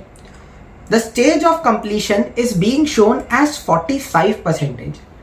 Which of these other procedures are not mandated for physically checking the inventory as per 501? ऐसे 501 रेफरेंस ही दे दिए। तो ऐसे 501 याद करो, उसमें हम एक तो इन्वेंट्री के रिगार्डिंग एविडेंसेस लेते हैं, हमारे एक लिटिगेशन का एलिमेंट है उसके रिगार्डिंग हम एविडेंसेस लेते हैं। तो ऐसे 501 में ना फिजिकल वेरिफिकेशन ऑफ इन्वेंट्री के लिए कुछ प्रोसेसेस लिखे गए हैं जो आपको फॉलो करने चाहिए। और ये सवाल पूछते हैं कि इन 4 में से, अभी आपको आंसर दिख रहा है बट लॉजिक में आपको बताऊंगा, ये 4 में से एक ऐसा प्रोसीजर है जो ऐसे 501 में नहीं लिखा है, बताओ कौन सा। तो पहले कौन से प्रोसीजर्स लिखे वो मुझे आपको बताने पड़ेंगे ना, आ जाओ। तो सबसे पहला प्रोसीजर आता है identifying nature of inventory. Inventory किस नेचर की है, मतलब जो हमने 10 रॉ मटेरियल, हमारे केस में जो 10 रॉ मटेरियल ढूंढे ना, कौन कौन से रॉ मटेरियल है वो निकालो, पहली बात। दूसरा, stages of completion of work in progress, हमें क्वेश्चन में दिया ही गया है, वर्क ऑफ कंप्लीशन बीइंग 45%। तो ये तो एक प्रोसीजर है, तो इसको तो हम ना नहीं बोल सकते। Risk of material misstatement and nature of internal control related to inventory, basically बोलते हैं इन्वेंट्री को बुक्स में इन्वेंट्री को किस तरीके से गोडाउन में रखते हैं वगैरह वगैरह। और risk of material misstatement related to inventory, क्या इन्वेंट्री की रिगार्डिंग कोई रिस्क है जो पर्टेन करते हैं। Whether adequate procedures expected to be established and proper instruction issued for physical inventory counting, ऐसे ही गिनना चालू कर दिए या काम सही से अलॉट हुआ है लोगों के बीच में कि भाई तू 1 से 100 नंबर के बॉक्स काउंट कर, तू 100 से 200 का बॉक्स काउंट कर, तू 200 नंबर से 300 नंबर के बॉक्स काउंट कर। क्या डिवीजन हुआ है ऐसे वर्क का, या ऐसे ही सब रैंडमली चालू हो गए काम करने का। The timing of physically inventory counting, basically कब किया जा रहा है, क्या ये ऑडिट के शुरुआत में किया जा रहा है या क्या ये ऑडिट के अंत में किया जा रहा है, ये बहुत मैटर करता है। Whether the entity maintains a perpetual inventory system, याद है सीए फाउंडेशन में आपने 2 टाइप के इन्वेंट्री सिस्टम पढ़े थे, एक होता है पीरियोडिक इन्वेंट्री सिस्टम और एक होता है परपेचुअल इन्वेंट्री सिस्टम। दोनों में अकाउंटिंग अलग होती है इफ यू रिमेंबर। तो यही देखने बोलते हैं कि आप पीरियोडिक इन्वेंट्री सिस्टम फॉलो हो रहे हैं या परपेचुअल इन्वेंट्री सिस्टम फॉलो हो रहे हैं, फिर आप उस हिसाब से AS2 की अकाउंटिंग चेक करो सही हुई है कि नहीं। The location set with the inventory है, कौन से गोडाउन में कौन से वेयरहाउस में आपकी इन्वेंट्री चल रही है। इंक जल रही है नहीं चल रही है, including the materiality of the inventory and the risk of material misstatement at different locations. जैसे अगर कोई पहाड़ी इलाके में तुमने इन्वेंट्री रखी है जहां पे कंटिन्यूसली बर्फ गिरती है तो आइस इज अ रिस्क इस तरीके से। And deciding eight which locations attendance is appropriate, तो ऑफ कोर्स रिमोट लोकेशंस पे ज्यादा जहां पे वेदर खराब रहता है। Whether the assistance of an auditor's expert is needed to obtain sufficient appropriate audit evidence, मतलब क्या ऑडिट एक्सपर्ट हायर करने की जरूरत है या नहीं है, ठीक है भैया। फिजिकल इन्वेंट्री के रिगार्डिंग कुछ प्रोसीजर्स है, हमें बताना है इसमें से कौन सा नहीं है। Simple inventory system maintain by the entity whether periodic perpetual, ये तो अभी भी पढ़ा है चाहिए। Risk of material misstatement pertaining to the inventory, yes. Whether inventory is being maintained at cost or NRV in the books, भैया ये वाला पॉइंट नहीं था, देख लो यहां पर method of accounting of inventory दिख रहा है, खाली सिस्टम की बात हो रही है यहाँ पे, मेथड दिख रहा है, मेथड तो कहीं पे भी नहीं दिख रहा है। Observing how the performance of inventory counting is being done, ये मैंने आपको इधर बताया था कि क्या कोई काम अलॉट सही से हुआ है नहीं हुआ है, तो 2-4 पॉइंट याद रखोगे ना आपको इस तरीके से आंसर आ जाएगा, ठीक है। इसमें ज्यादा कुछ पढ़ाने वाली बात नहीं है, to be very very honest, आपको इसमें मेमोराइज ही करना है, इसमें कंसेप्ट ज्यादा कुछ नहीं है, इसमें पॉइंट्स ही याद करने हैं। 3-4 आप याद कर लोगे तो चलेगा, पूरा याद करने की जरूरत नहीं। 3-4 कौन से, लोकेशन काम की है, सही काम से अलॉट, सही तरीके से काम अलॉट हुआ है कि नहीं, ये आपका इंपॉर्टेंट फैक्टर बन जाता है। किस टाइप की सिस्टम, पीरियोडिक या परपेचुअल, ये चीज है। रिस्क ऑफ मटीरियल मिसस्टेटमेंट है कि नहीं, इन्वेंट्री से रिलेटेड जो इंटरनल कंट्रोल्स है क्या वो सही से फॉलो हो रहे हैं या नहीं, इस तरीके से। हाँ, और एक और याद आ गया मेरे को कि क्या कोई ऑडिट एक्सपर्ट रखने की जरूरत है कि नहीं। ऐसे 4-5 पॉइंट्स आप याद रख लोगे 501 में तो आपका काम बन जाएगा, ठीक है। चलो next MCQ. While the audit of Mittal Limited, the auditors wanted to, अच्छा these are independent MCQs, तो इसका केस स्टडी से कुछ नहीं है, जैसे एक बार बता दिया। While the audit of Mittal Limited, the auditors wanted to confirm the following bank balances along with the management's permission, तो यहाँ पर पता है क्या है, BRS चालू है, बैंक रिकंसिलिएशन स्टेटमेंट। मैंने आपको केस स्टडी में बताया ना कि बैंक रिकंसिलिएशन स्टेटमेंट में हम एक्सटर्नल कंफर्मेशन लेते हैं बैंक से, जो सीधा बैंक ऑडिटर को एड्रेस करता है कि हाँ भाई हमारे इसी अकाउंट का यही क्लोजिंग बैलेंस है। तो ये 2 बैंक बैलेंसेस है जिसके लिए मैनेजमेंट से परमिशन ली जा रही है कि भाई हमें एक्सटर्नल कंफर्मेशन करना है। तो एक बैंक ऑफ बड़ौदा में इनका अकाउंट है जिसमें बुक्स में बैलेंस दिख रहा है 1,23,000, और एक IDBI बैंक का अकाउंट नंबर 0X09 है जिसमें 45,000 बैलेंस दिख रहा है। अब मैनेजमेंट ने क्या किया, देखो मैनेजमेंट ने बोला कि ठीक है IDBI बैंक से एक्सटर्नल कंफर्मेशन करवा लो, उसकी परमिशन है, बट बैंक ऑफ बड़ौदा के बैलेंस को मैं ये एक्सटर्नली कंफर्म करने के लिए मैनेजमेंट ने मना कर दिया, बोला नहीं ये बैंक हमारे लिए बहुत प्रेशियस है, इसका कोई एक्सटर्नल कंफर्मेशन नहीं चलेगा भाई, हम बैंक को बोलते हैं कि आपको ना दे बैलेंस, मैनेजमेंट की मर्जी भाई। तो what shall be the possible implication towards bank of Baroda as per SA 505 बोलते हैं स्टैंडर्ड ऑन ऑडिटिंग 505 आपने पढ़ा है ना, एक्सटर्नल कंफर्मेशन। चलो उसके हिसाब से बोलो कि क्या जो ऑडिटर है मैनेजमेंट को फोर्स कर सकता है कि बैंक ऑफ बड़ौदा का बैलेंस मेरे को लाके दे, ऐसा बोल सकता है? तो आ जाओ मैं आपको पहले बताता हूं। ये देखो ये चीज है यहां पर independent MCQ number 2, factors when designing confirmation request. तो एक्सटर्नल, तो आपको ना इसके लिए ये समझना पड़ेगा कि जब भी मैं कोई एक्सटर्नल कंफर्मेशन का प्रोसीजर करता हूं एज एन ऑडिटर, मुझे क्या क्या चीजों का ध्यान रखना है। ये फैक्टर्स इंपॉर्टेंट है। पहले तो असर्शंस बीइंग एड्रेस्ड, कौन से बैंक के क्लोजिंग बैलेंसेस में मेंशन, हमारे केस के हिसाब से बोल रहा हूँ, असर्शंस बीइंग एड्रेस्ड मतलब कौन से बैंक्स के क्लोजिंग बैलेंसेस के लिए मैं एक्सटर्नल कंफर्मेशन कर रहा हूँ। अपने केस में ये 2 बैंक्स हैं, IDBI और bank of Baroda. Specified identified risk of material misstatement including fraud risk. क्या बैंक के क्लोजिंग बैलेंसेस ऑब्टेन करने से अगर फिगर में डिफरेंस आया तो कोई फ्रॉड पकड़ा जाएगा, ये बोल रहे हैं। ओ layout and presentation of confirmation request, किस वो जो कंफर्मेशन, ऐसे नहीं होता कि मैंने फोन करके सीधा कंफर्मेशन मंगा लिया, नहीं, एक ना मेरे को कंफर्मेशन लेटर बैंक में भेजना पड़ता है, फिर बैंक अपना उस कंफर्मेशन लेटर पे रिस्पॉन्ड करती है और बोलती है अगर पॉजिटिव कंफर्मेशन आया तो बोल देगी कि हाँ भाई हमारा ये बैलेंस है, नेगेटिव आया तो कुछ और बैलेंस बोलेगा, सीधी बात है। Prior experience on the audit of similar engagement, ये इंपॉर्टेंट है। क्वेश्चन में कुछ लिखा नहीं है यहां पर, yes prior experience on the audit of similar engagement मतलब पता है, समझो बैंक ऑफ बड़ौदा इस बार मैनेजमेंट ने मना कर दिया, समझो कि पिछली बार भी जब मैं ऑडिट पे गया था ना तब भी बैंक ऑफ बड़ौदा वाले ने बैंक ऑफ बड़ौदा वाले ने मेरे को एक्सटर्नल कंफर्मेशन ऑफ बैलेंस देने से मना कर दिया। क्यों? मैनेजमेंट ने उस वक्त भी परमिशन नहीं दी, इस बार भी परमिशन नहीं दी। तो prior experience also counts. Method of communication, मैं लेटर को पेपर फॉर्म में भेजता हूँ, इलेक्ट्रॉनिक फॉर्म में भेजता हूँ। ये देखो, ये वाले पॉइंट पे मेरा कंसेप्ट बेस्ड है। ये सारे तो मैंने खाली आपको रिवाइज करवाने के लिए पढ़ा है, बाकी कंसेप्ट इस पॉइंट पर है, ध्यान से सुनना। मैनेजमेंट्स ऑथराइजेशन और encouragement to the conforming parties to respond to the auditor. Conforming parties may only be willing to respond to a confirmation request containing management authorization।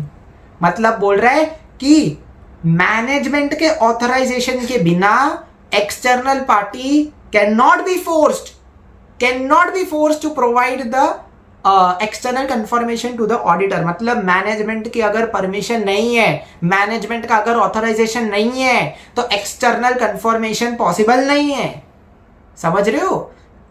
And last point क्या है? The ability of the intended confirming party to confirm और provide the requested information. Simple सी बात है। Example ले लेते हैं, individual invoice amount versus total balance. मतलब अगर मैं बोलता हूं कि इस कंपनी के इस बैंक में जितने भी अकाउंट है सबके बैलेंस दे, या फिर इस कंपनी में के ये वाले बैंक अकाउंट का बैलेंस दे, क्या मांग रहा हूं मैं, उस पर डिपेंड करता है ये चीज, अबिलिटी। ठीक है, बट मेरा कंसेप्ट समझे तुम? कंसेप्ट क्या था इस क्वेश्चन में? ये था कि भाई अगर मैनेजमेंट का ऑथराइजेशन नहीं, तो एक दो जो थर्ड पार्टी है it can not B force कि वो मेरे को एक्सटर्नली कंफर्मेशन दे। तो बैंक ऑफ बड़ौदा के लिए बेस्ट पॉसिबल केस यही होगा कि the bank has all the rights to deny to confirm the balance to auditors. Management का परमिशन नहीं है ना, मैनेजमेंट सीधा बैंक ऑफ बड़ौदा को फोन करके बोल देगा कि भाई इन ऑडिटर्स को बैंक बैलेंस नहीं दिखाने का। Bank has all the rights to deny. भैया ये कहाँ पे लिखा है? अरे देखो ना, ऐसे 505 में ये चीज लिखी हुई है, मैनेजमेंट ऑथराइजेशन जरूरी है। समझ रहे? तो option A is my right answer.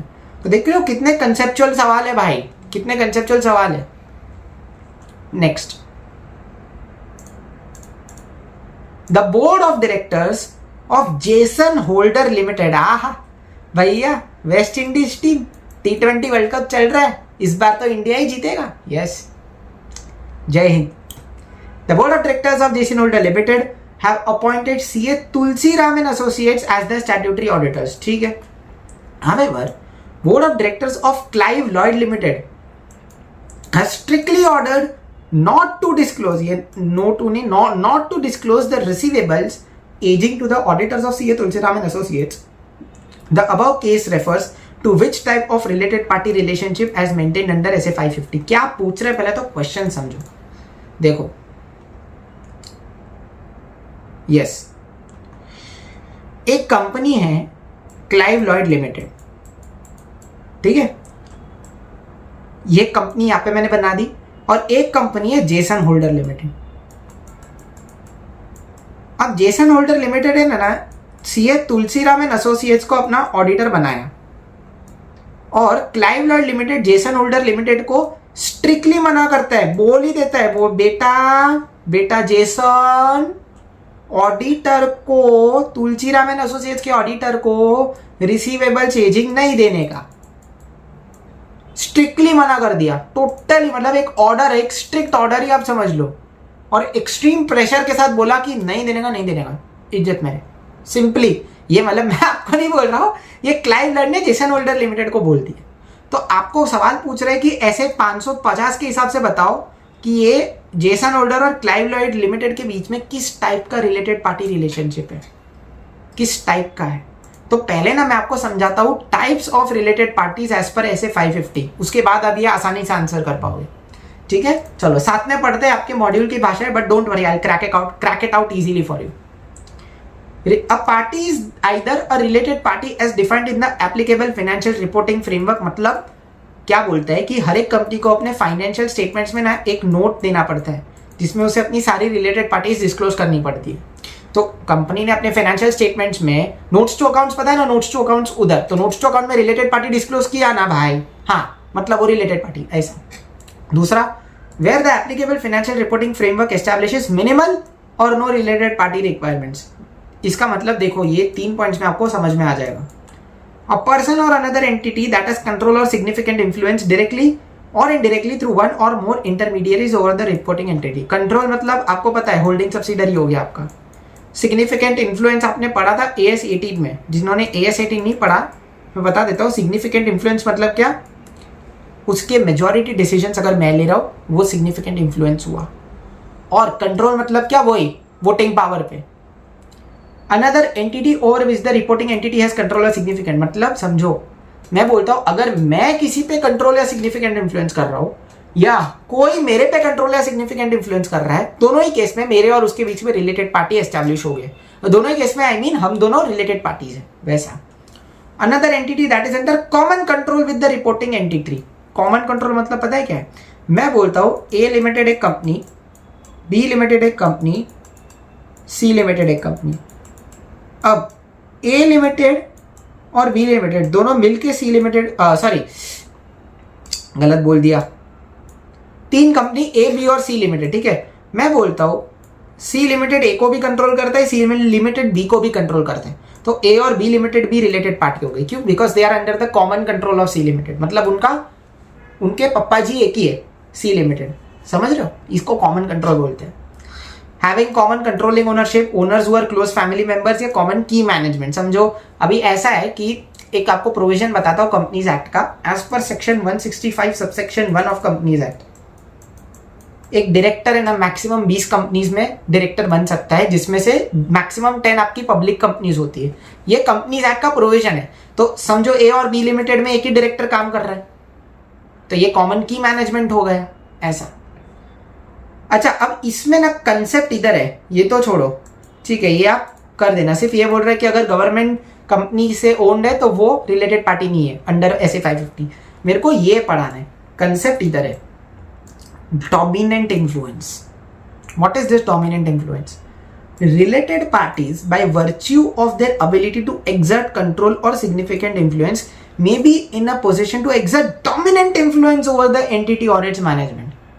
Consideration of such behavior is relevant only when identifying and assessing the risk of material misstatement due to fraud. मतलब क्या बोलते हैं? मतलब इसका ये है कि जब एक एंटिटी स्ट्रिक्टली किसी दूसरे एंटिटी को कंट्रोल करती है ना, स्ट्रिक्टली बोलती है, स्ट्रिक्ट ऑर्डर बोल देती है कि भाई तेरे को ये ऑडिटर को नहीं दिखाना है, तब उसको हम बोलते हैं डोमिनेंट रिलेटेड पार्टी रिलेशनशिप। और ये कब होगा? सीधी बात है, जब एक कंपनी को पता है कि दूसरे कंपनी के फाइनेंशियल स्टेटमेंट के ये एरिया में झोल है, वो पकड़ा जाएगा, ऑडिटर ने वो पकड़ लिया, ऑडिटर मेरा भी झोल पकड़ लेगा, उसके झोल के थ्रू मेरे झोल तक पहुंच जाएगा वो। तो एक कंपनी दूसरे कंपनी को स्ट्रिक्टली मना करती है कि भाई नीचे बैठा रहे, तेरे को नहीं दिखाने का मतलब नहीं दिखाने का, स्ट्रिक्ट ऑर्डर वैसा। तो यहां पर भी तो वही हुआ है।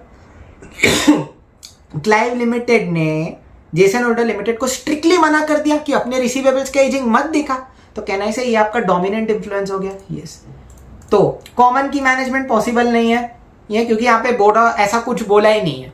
सिग्निफिकेंट इन्फ्लुएंस या कॉमन कंट्रोल भी बोला नहीं है। Dominant influence, option C is my right answer. समझ रहे हो? यहां पर कंसेप्ट छुपा था। नेक्स्ट, अच्छा लास्ट इंडिपेंडेंट एमसीक्यू हुआ। The raw material consumed of ABC Limited as per the cost sheet is rupees 4 lakhs. The auditors of ABC Limited have used the units of finished goods produced and the average percentage of waste generated during the process in order to verify these book values. अब ध्यान से सुनना क्या हुआ यहाँ पर। एक data है, मतलब समझो डेटा क्या है कि कॉस्ट शीट में मेरा रॉ मटेरियल कंज्यूम्ड, आपने कॉस्टिंग पढ़ा है ना, उसमें होता है ना opening raw material plus purchases minus closing raw material consume, तो वो मेरे को मेरे प्रॉफिट एंड लॉस में दिखाना पड़ता है। कॉस्ट ऑफ मटेरियल कंज्यूम दिया है तो वो मेरा कितना 4 लाख का है। और ये पता है मैंने कैसे ढूंढ निकाला है? मैंने इसको ढूंढने के लिए ऑडिटर ने 2 टाइप्स ऑफ डेटा का ध्यान दिया है। कौन से 2 टाइप्स ऑफ डेटा है वो देखो, क्या बोला है। एक तो units of finish goods produced, कितने फिनिश गुड्स मेरे प्रोड्यूस हुए हैं वो, and this is in units, okay, and the average percentage of waste generated, और रॉ मटेरियल से जब फिनिश गुड्स मिला तब कितना टका वेस्ट जनरेट हुआ। ठीक है, ये 2 डेटा से मैंने फाइंड किया। क्वेश्चन पूछता है which of these types of substantive analytical procedures have been used by the auditors as per SA 520। बोलते हैं SA 520 के हिसाब से कौन सा एनालिटिकल प्रोसीजर यूज किया। भैया उसके लिए तो हमें ये रिवाइज करना पड़ेगा ना कि कितने टाइप के एनालिटिकल प्रोसीजर्स होते हैं, तो आ जाओ वही तो पढ़ते हैं। तो देखो चार सिंपल टाइप के एनालिटिकल प्रोसीजर्स है आपके। सबसे पहला होता है ट्रेंड एनालिसिस। मतलब क्या, मैं बोलता हूँ, समझो मैं बोलता हूँ कि मेरे को ना मेरा रॉ मटेरियल कंज्यूम कंपेयर करना है 4 लाख का, जो कि इस साल 4 लाख है। ट्रेंड एनालिसिस मतलब पता है क्या, मैं बोलता हूँ मैं पिछले साल के रॉ मटेरियल कंज्यूम से कंपेयर करता हूँ जो है 3 लाख, तो मेरे को पता चल जाएगा कितना परसेंटेज इंक्रीज हुआ है, कितना परसेंटेज डिक्रीज हुआ है। तो जब मैं प्रीवियस ईयर या प्रीवियस ईयर्स एक या एक से ज्यादा प्रीवियस ईयर्स के डेटा के साथ इस साल का डेटा कंपेयर करता हूँ ना, मैं उसको ट्रेंड एनालिसिस बोल रहा हूँ। मतलब ओवर द पीरियड उसका क्या ट्रेंड रहा है, क्या वो बढ़ा है, क्या वो घटा है, इसको हम ट्रेंड एनालिसिस बोलते हैं। This is analytical procedure number 1। दूसरा ratio analysis, construction of ratios. भैया इन्वेंट्री से रिगार्डिंग कौन से रेशियोज है, अरे होता है ना, अपने कॉस्टिंग में पढ़ा था ना, इन्वेंट्री टर्नओवर रेशियो, याद आ रहा है? इन्वेंट्री टर्नओवर रेशियो क्या होता है, वो cost of goods sold divided by मेरा एवरेज इन्वेंट्री। ये मेरा इन्वेंट्री टर्नओवर रेशियो है। तो इस पर्टिकुलर चीज से मैं फाइंड कर सकता हूं, अगर मेरे पास कॉस्ट ऑफ गुड्स सोल्ड है, सॉरी अगर मेरे पास एवरेज इन्वेंट्री है तो उससे मैं कॉस्ट ऑफ गुड्स सोल्ड पर पहुंच जाऊंगा और वहां से शायद मेरा रॉ मटेरियल कंज्यूम निकल जाए। तो इसको हम रेशियो एनालिसिस बोलते हैं। तीसरा होता है reasonable test, comparing with one और more than one non financial data. यहां पर कंसेप्ट है, समझो मैंने फिनिश गुड्स निकाला इन यूनिट्स,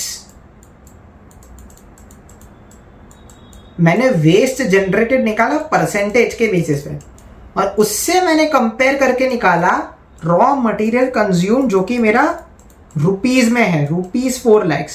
मतलब कैनाई से एक या एक से ज्यादा नॉन फाइनेंशियल डेटा के साथ कंपेयर करके मैंने फाइनेंशियल डेटा निकाला।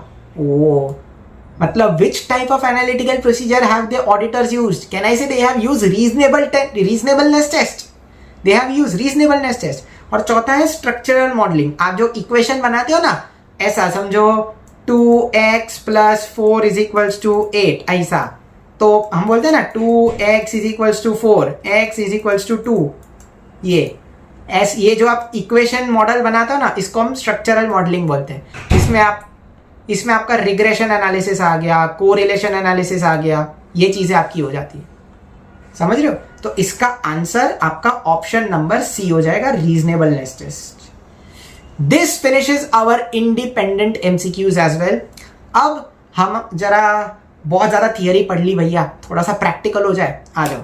अब मैं आपको एक मास्टर क्वेश्चन करवाने वाला हूं on audit of items of financial statements, और ये कर लिया ना भाई, कॉन्फिडेंस आ जाएगा, ट्रस्ट में कॉन्फिडेंस आ जाएगा। देखो ये देखो 2 पेज का आपका क्वेश्चन है, फुल टर्म फटाक कॉन्फिडेंस आ जाएगा। ठीक है, चलो करते हैं इसको। एंड इसके लिए ना एक बार कैलकुलेटर हाथ में रखना, बहुत सही रहेगा। ठीक है, चलो। यस,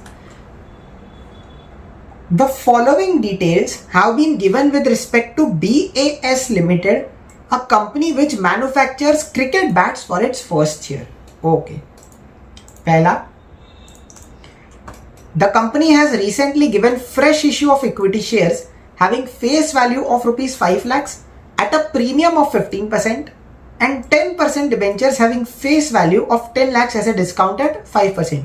पहला साल था तो शेयर कैपिटल इशू किया है, डिबेंचर्स इशू किए। Okay, entire securities have been issued to underwriters and so the entire amount of underwriting commission shall be debited to profit and loss account. Okay, ये पहला point.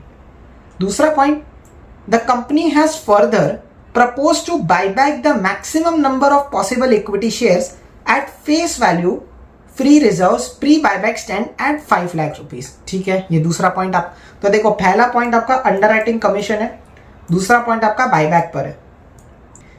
ये आपका AS10 का adjustment आ गया एक।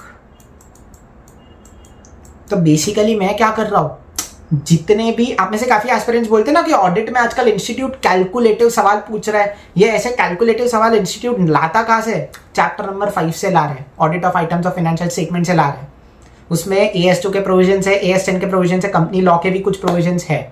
ठीक है, तो इंस्टीट्यूट वहां से टेस्ट कर रहे हैं, तो वहां से कुछ मिनी सवाल मैंने बना के एक बड़ा सवाल कंबाइन किया है, ताकि चैप्टर 5 की कैलकुलेटिव क्वेश्चंस की भी आपकी एक छोटी सी प्रैक्टिस हो जाए। इसमें छोटी नहीं, काफी एक कॉम्प्रिहेंसिव प्रैक्टिस आपकी हो जाए। The company has purchased a PP, the cost structure is given as follows. Base construction price 40 lakh हो गया, directly attributable cost 10 lakh, trial run revenue 1 lakh, trial run expense 40,000, inauguration expense 1.5 lakh. ठीक है, next, the company has decided to advance a loan to mister X. अच्छा, ये ना आपका companies act का section 185 and 186 पर सवाल हो गया भैया, ये तो हमारे लॉ में है नहीं, ऑडिट में इस पर एक प्रोविजन है, ऑडिट में इस पर एक प्रोविजन है। मैंने कैसे लिखा है यार, 185 एंड 186। डोंट वरी, इस सेक्शन का जो बेसिक प्रोविजन है वो मैं आपको बता के रखूंगा, क्योंकि ताकि अगर इंस्टीट्यूट इस पे पूछ ले तो आप लीस्ट रिस्क पर रहो। The company has decided to advance a loan to mister X a person during the next financial year without passing any resolution in the upcoming general meeting. The following values have been given during the first quarter ended of the next financial year of for BAS Limited. Equity share capital दिया है 10% preference share capital, securities premium, tonnage tax reserve है, general reserve है। Don't worry, मैं आपको सही से करवाऊंगा, शांति। और ये जो आखिरी पॉइंट है ये आपका AS 28 पर है, impairment of assets. One of its buildings has reached a situation where its recoverable amount has gone to an amount lower than the carrying amount and hence an impairment loss needs to be charged. The following details are being provided. अच्छा, ये उसके future cash flows है, future cash flows है। Residual value at the end of the year 2024-25 is 1,000 and the building was purchased on 1st of April 2020 with a useful life of 5 years for 40,000. Net selling price as of today is 20,000. Discount rate is 15%.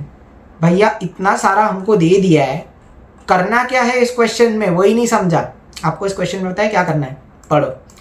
You are being appointed as the statutory auditor of this company and are required to audit the following points as a part of your limited review.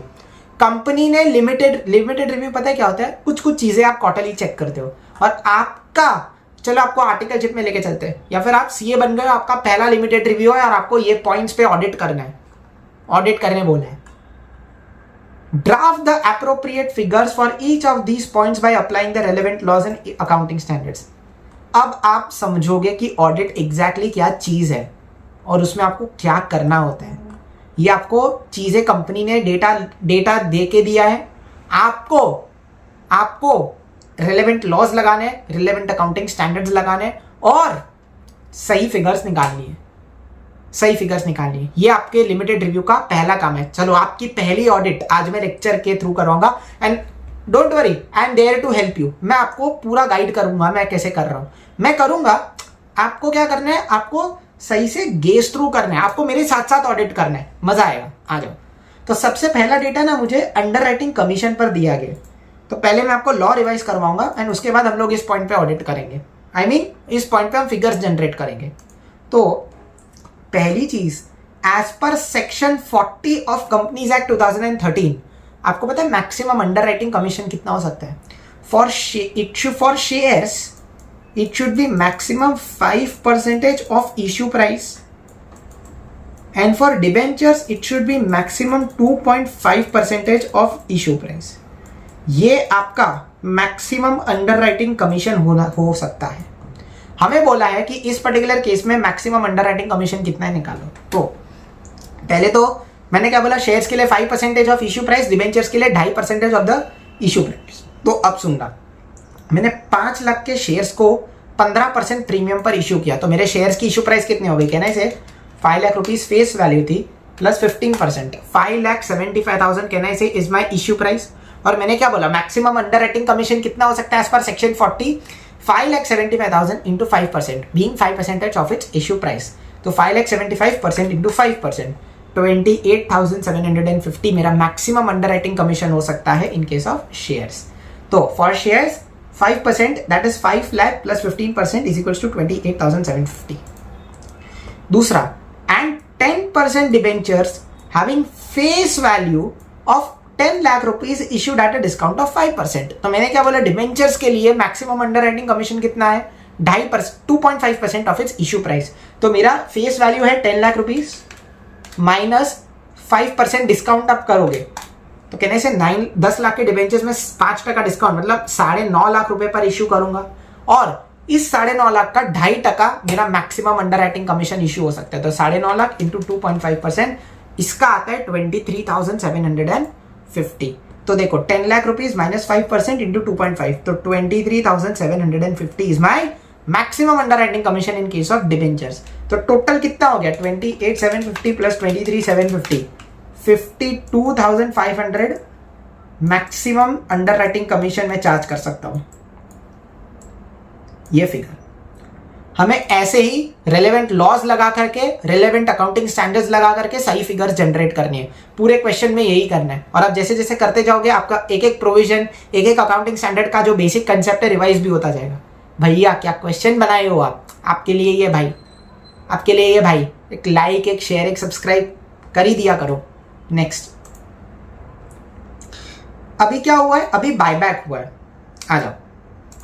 The company has further proposed to buy back the maximum possible equity shares at face value free reserves, face value पर maximum possible equity shares मैंने buyback किए हैं, और pre buyback मेरे reserves 5 lakh रुपए पर stay कर रहे हैं। प्री बायबैक मेरे रिजर्व्स कितने हैं 5 लाख रुपीस पर, ठीक है। तो बायबैक के लिए आप याद करो, एडवांस्ड अकाउंटिंग अगर आपने पढ़ा था तो उसमें आप 3 टेस्ट करते थे, एक शेयर्स आउटस्टैंडिंग टेस्ट, एक रिसोर्स टेस्ट, और एक आपका डेट इक्विटी रेशियो टेस्ट। हम भी वही करके निकालेंगे बायबैक, हम भी बायबैक वही करके निकालेंगे। तो आ जाओ। अच्छा, ये है ना मेरा शेयर्स आउटस्टैंडिंग टेस्ट, इसका जवाब नंबर ऑफ शेयर्स में निकलेगा। रिसोर्सेज टेस्ट में मेरा जवाब शेयर्स में निकलेगा, और डेट इक्विटी रेशियो में टेस्ट भी मेरा जवाब शेयर्स में निकलेगा। तो रुपीज में नहीं, मैं शेयर्स में आंसर निकाल के बोलूंगा, क्योंकि उसने क्या पूछा है, maximum number of possible equity shares, number पूछा है ना उसने, तो हम नंबर निकालेंगे, ठीक है। आ जाओ। सबसे पहले शेयर्स आउटस्टैंडिंग टेस्ट क्या बोलते हैं? शेयर्स आउटस्टैंडिंग टेस्ट बोलता है कि आपका जितना भी इक्विटी शेयर कैपिटल है उसका मैक्सिमम 25% आप बायबैक कर सकते हो, बायबैक कर सकते हो। तो मेरा इक्विटी शेयर कैपिटल कितना है भैया? फर्स्ट पॉइंट देखो, आपने फेस वैल्यू 5 लाख रुपए का इक्विटी शेयर्स इशू किए हुए हैं, तो equity share capital, reserves and surplus की बात नहीं कर रहा हूं, face value of equity shares के मैक्सिमम 25%, तो 5 लाख रुपीस मेरे टोटल इक्विटी शेयर्स थे डिवाइडेड बाय फेस वैल्यू, तो टोटल शेयर्स कितने हो गए 50,000 शेयर्स, उसका 25%, मतलब as per shares outstanding test 12,500 shares में बायबैक कर सकता हूँ। क्लियर? मैंने इतने मतलब जितने भी मेरे आउटस्टैंडिंग इक्विटी शेयर्स है उसके 25%। दूसरा बोलते हैं रिसोर्स टेस्ट। रिसोर्स टेस्ट पता है क्या बोलते हैं? रिसोर्स टेस्ट बोलता है कि आपका total equity share capital plus आपका जो है डेट, प्लस आपका जो है रिजर्व्स एंड सरप्लस, उसका 25% आप टोटल में बायबैक कर सकते हो। तो देखो मैंने कैसे किया हुआ है, 5 लाख रुपीज मेरा इक्विटी शेयर कैपिटल है, ठीक है, और रिजर्व्स मेरे कितने हैं 5 लाख रुपए, क्योंकि बोला गया free reserves free buyback standard 5 lakh, तो it is actually equity share capital plus आपका फ्री रिजर्व्स प्लस आपका सिक्योरिटीज प्रीमियम, उसका मैक्सिमम 25% बायबैक कर सकते हो, ठीक है। बट यहाँ पे मुझे कोई भी सिक्योरिटीज प्रीमियम नहीं दिया हुआ है, तो यहाँ पर तो 5 lakh rupees equity share capital plus 5 lakh rupees मेरा रिजर्व्स एंड सरप्लस, एक शेयर में कितने पे बायबैक करूंगा 10 रुपीज पर, और तो मैं ये करूंगा तो मेरा आंसर कितना आएगा 10 लाख रुपीज डिवाइडेड बाय 10, मतलब इधर 1 लाख शेयर्स आएगा, इसका 25% आप बायबैक कर सकते हो, दैट इज 25,000 शेयर्स। तो as per shares outstanding test मेरा कितना आया, किधर है, हाँ, as per shares outstanding test मेरा कितना है 12.5, एज पर रिसोर्स मेरा कितना आया यहाँ पर 25,000। अब बोलते हैं डेट इक्विटी रेशियो। भैया वो डेट इक्विटी रेशियो में ना हमको कुछ समझ में नहीं आता है कैसे करें।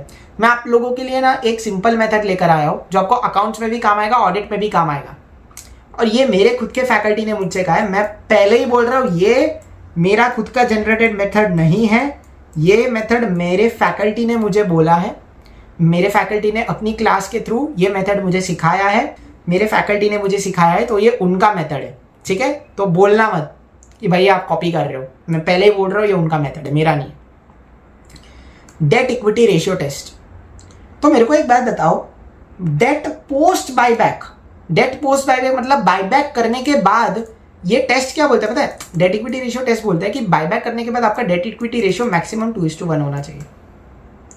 तो मेरी बात ध्यान से सुनना, मेरा एग्जिस्टिंग डेट कितना है, कैन आई से डेट में, तो भैया मैंने डिबेंचर्स इशू किए थे 10 लाख के, once again through the first point, तो बायबैक के बाद मेरा डेट उतना ही रहना चाहिए 10 लाख।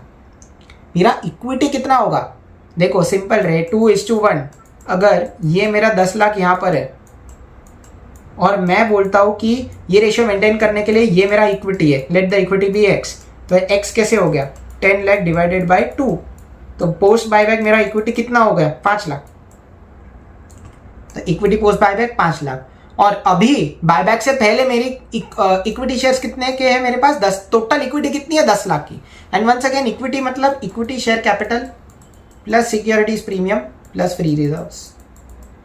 तो ये 5 लाख प्लस 5 लाख अभी 10 लाख है, इसके बाद ये 5 लाख होना चाहिए। तो मैक्सिमम इक्विटी में कितनी ब्राइट बैक कर सकता हूँ 5 लाख बराबर। अब मेरी बात ध्यान से सुनना, अगर मैं एक शेयर बायबैक करता हूँ तो मेरी फेस वैल्यू से कितना जाएगा भैया।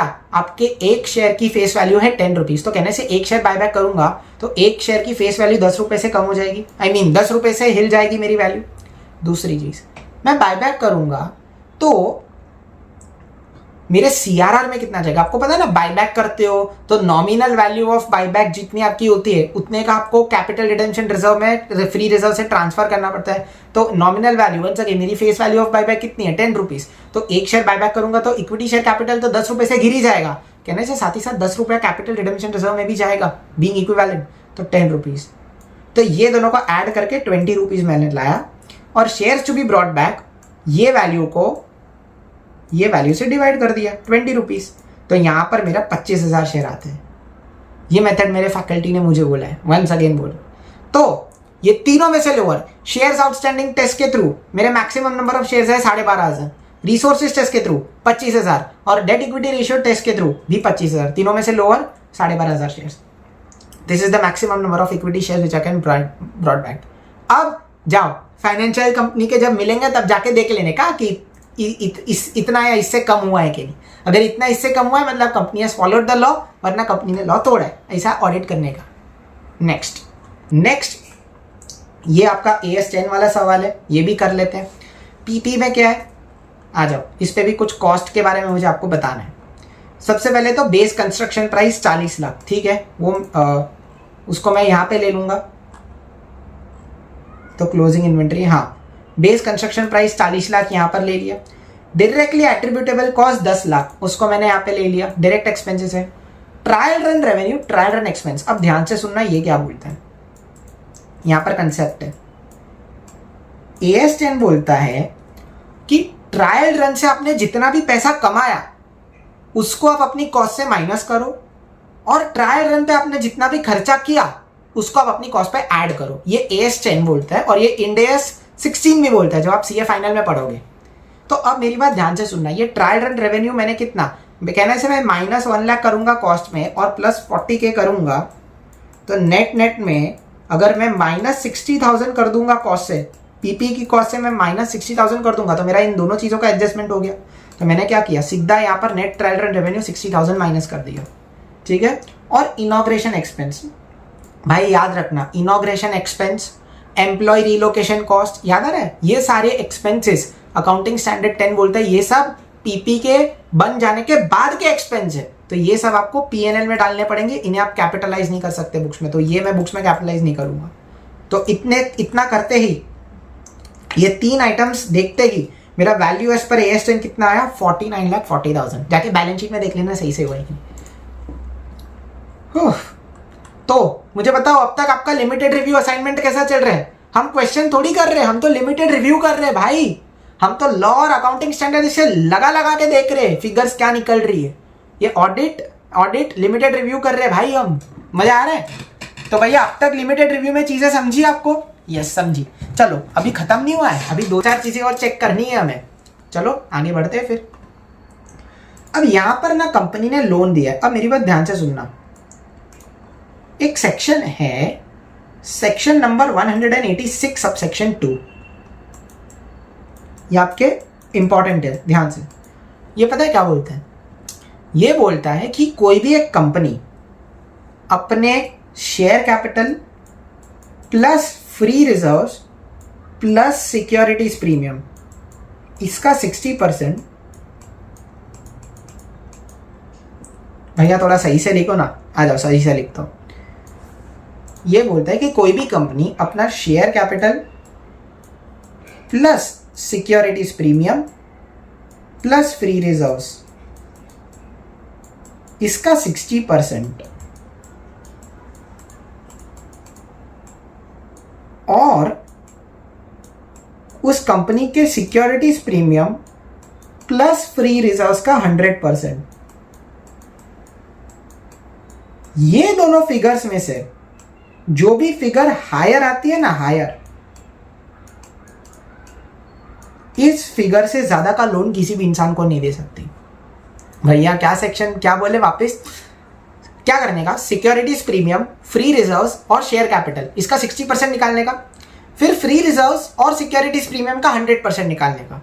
फिर इन दोनों फिगर्स में से जो भी हायर है ना, वो फिगर से ऊपर का अगर कंपनी ने किसी को लोन दिया हुआ है, then company has violated section 186 subsection 2। ये लॉ है, ये लॉ है। बट हर केस में नहीं कर सकते, बोलते हैं कि इसके ऊपर भी करना है, कर सकते हो, बट स्पेशल रेजोल्यूशन पास करना पड़ेगा, तब ये पॉसिबल है।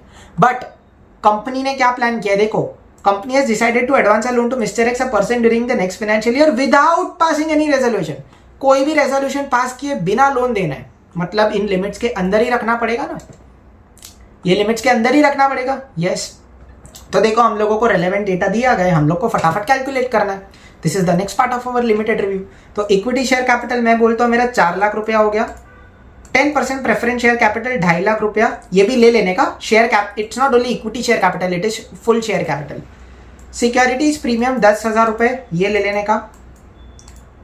जनरल रिजर्व 2 लाख रुपया, फ्री रिजर्व है, ये भी ले लेने का। अरे मैंने लिया नहीं, चलो कोई नहीं, मैं कैलकुलेट कर देता, या फिर छोड़ो, अज्यूम करो there is no general reserve, general reserve है ही नहीं, अज्यूम करो, ठीक है, अज्यूम कर दो there is no general reserve. Tonnage tax reserve required by income tax act 1967, ये type of these types of reserves ना we call them statutory reserves, मतलब reserves required to be maintained by law. Income tax act बोलता है कि tonnage tax reserve maintain करना पड़ेगा इस company को, तो ये हम इसको फ्री रिजर्व नहीं मान सकते, इसको हम फ्री रिजर्व नहीं मान सकते, तो ये 30,000 नहीं आएगा हमारे कैलकुलेशन में। और जनरल रिजर्व अज्यूमिंग नहीं है, तो ये तीनों का 60%, ठीक है। तो 60% ऑफ इन तीनों का टोटल दैट इज 6,60,000, तो 396, या फिर securities premium plus free reserve तो कुछ है ही नहीं, तो हम लोग सिक्योरिटीज प्रीमियम 10,000 का 100% 10,000, इन दोनों में से हायर क्या आया 396। तो as per 186 subsection 2 of the companies act, एक कंपनी मैक्सिमम अगर देना चाहे तो 3,96,000 का लोन दे सकती है ये मिस्टर एक्स को, उससे ऊपर का नहीं दे सकती, अगर उसे बिना रेजोल्यूशन के देना है तो, ठीक है भाई, आई मीन बिना स्पेशल रेजोल्यूशन के देना है तो, ठीक है भाई, बढ़िया। Now comes the last area of our limited review, that is impairment testing. आप देख रहे हो कितने सारे कंसेप्ट्स, अकाउंटिंग स्टैंडर्ड, देखो बेसिक आपको आने चाहिए। मैं ये नहीं बोल रहा हूं कि आप पूरा एएस जाके पढ़ो, पूरा लॉ जाके पढ़ो, बट जितना मैं एटलीस्ट आपको करवा रहा हूं ना, उतना भी अगर आपने सही से कर लिया तो आपका ना थोड़ा सा ग्रिप बन जाएगा इस चैप्टर पे। मैं ये नहीं बोल रहा हूँ पूरा ग्रिप बनेगा, इसी में से क्वेश्चन आएगा, भाई मैं कौन होता बोलेगा, बट थोड़ा बहुत आ जाएगा, इतना आई कैन डेफिनेटली से। चलो, one of its buildings has reached a situation where its recoverable amount has gone to an amount lower than its carrying amount, and hence an impairment loss needs to be charged. The following details have been provided. 3 साल के future cash flows है। अब ध्यान से सुनना, residual value दी हुई है 1,000 की। मैंने बिल्डिंग खरीदा था 1 अप्रैल 2020 को with useful life of 5 years, और उसकी परचेज कॉस्ट थी 40,000। Net selling price as of today is 20,000, discount rate is 15%। अब मेरी बात ध्यान से सुनना, मैं क्या बोलता हूँ, इधर आओ। इंपेयरमेंट लॉस कैसे चार्ज करेंगे समझो। जब भी किसी असेट का, ये एज पर अकाउंटिंग स्टैंडर्ड 28 है, जब भी किसी असेट का रिकवरेबल अमाउंट उसकी कैरिंग अमाउंट से कम हो जाता है, कैरिंग अमाउंट से कम हो जाता है, तब असेट की कैरिंग अमाउंट से रिकवरेबल अमाउंट तक हमें उस असेट की वैल्यू गिरानी पड़ती है, और इसी गिरावट को हम बोलते हैं इंपेयरमेंट लॉस। तो भैया कैरिंग अमाउंट तो क्वेश्चन में दी हुई है, अब ये रिकवरेबल अमाउंट क्या दिखा ले, ध्यान से सुनना। जो हमारा रिकवरेबल अमाउंट होता है ना, that is higher of your value in use and your net selling price, NSP, net selling price. अगर मैंने इस असेट को और आगे यूज में रखा तो मेरे को कितना फायदा होगा, और अगर मैंने इस असेट को आज बेचा तो मेरे पास कितना आएगा। इन दोनों का हायर रिकवरेबल अमाउंट और कैरिंग अमाउंट। तो समझो ये 1 रुपी है, ये 2 रुपी है, ये 4 रुपीज है। तो value in use or NSP, net selling price, whichever is higher 2 rupees. तो recoverable amount 2 rupees, carrying amount 4 रुपए। तो 4 रुपए से मुझे इस असेट को 2 रुपए पे गिराना पड़ेगा, तो 2 rupees is my impairment loss. ऐसे कैलकुलेट होता है। ठीक है, तो हम लोग आ जाओ अभी सवाल सॉल्व करते हैं। सबसे पहले मैं इसकी क्योंकि देखो मुझे क्या निकालना है, इसका रिकवरेबल अमाउंट, तो which is higher of my value in use and my net selling price, बराबर। तो मेरे को पहले वैल्यू इन यूज निकालना पड़ेगा। वैल्यू इन यूज पता है क्या बोलते हैं, आज के बाद से अगर मैंने इस असेट को नहीं बेचा और एंड तक मैं यूज करता गया तो मेरे को क्या क्या कैश फ्लोज होंगे, future cash flows. But of course time value of money का कंसेप्ट लगेगा, मुझे इन कैश फ्लोज को प्रेजेंट वैल्यू पे डिस्काउंट करना पड़ेगा। तो मेरे को देखो डिस्काउंट रेट 15% दिया हुआ है, फ्यूचर कैश फ्लोज दिए हुए हैं। सिंपली आ जाओ, तो ये देखो मैंने प्रेजेंट वैल्यू कैश फैक्टर्स लिख दिए हुए हैं। अच्छा, अब इसमें 4 कैश फ्लोज है, बट भैया क्वेश्चन में तो 3 ही है। ध्यान से देखो, 3 साल तक तो मुझे असेट कैश फ्लोज मेंटेन करके देगा, बट रेसिडुअल वैल्यू जब असेट को रेसिडुअल में बेचूंगा तब 1000 रुपए at the end of its final year भी तो आएंगे 1000। तो ये 1000 भी तो मेरा कैश फ्लो हुआ। ओ तो 10,000, तो देखो सिंपल 10,000 इंटू 0.870। भैया ये कैसे निकाला आपने, वही 1 डिवाइडेड बाई 1.15, एक बार इक्वल्स टू 0.869 आया, मैंने इक्वल्स 870 कर दिया। दूसरा वापस से इक्वल टू दबाया 0.756, 0.658, वैसा समझे।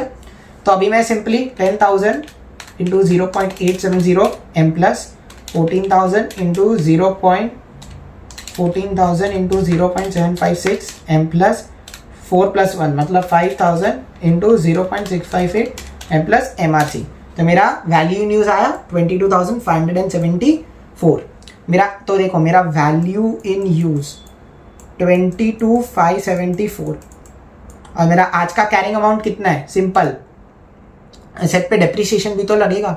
मैंने इस असेट को खरीदा था कितना, 40,000 रुपए में खरीदा था, और 5 साल के बाद ये असेट की यूजफुल लाइफ खत्म हो जाएगी।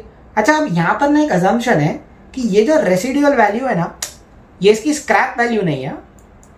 Scrap value for the purposes of depreciation मैंने स्क्रैप वैल्यू 0 अज्यूम करके कैलकुलेट किया है। I know it's a mistake, मुझे 1000 माइनस करके फिर डेप्रिसिएशन लेना चाहिए, बट भाई अभी चला बट मैंने अभी इसमें 0 अज्यूम किया है, तो उस हिसाब से डेप्रिसिएशन ले लो। तो देखो 40,000 रुपए डिवाइडेड बाई 5 साल, और मैंने 1 अप्रैल 2020 को खरीदा था, और मैं आज खड़ा हूँ कहाँ पे, आज मैं खड़ा हूँ देखो ना 2 साल का डेप्रिसिएशन माइनस कर दो, 3 साल के कैश फ्लोज और मुझे आगे मिल सकते हैं, मतलब आज 2 साल हो चुके हैं असेट को 5 में से। तो right now I am standing at 31 मार्च 2022। तो 40 में से 16,000 का डेप्रिसिएशन 8,000 पर ईयर करके मैंने चार्ज कर दिया होगा। सो मेरा आज का कैरिंग अमाउंट है 24,000। तो माई कैरिंग अमाउंट इज 24K, बराबर। And my net selling price, अगर आज मैं इस असेट को बेचने गया तो मेरा नेट सेलिंग प्राइस कितना हो गया, 20,000।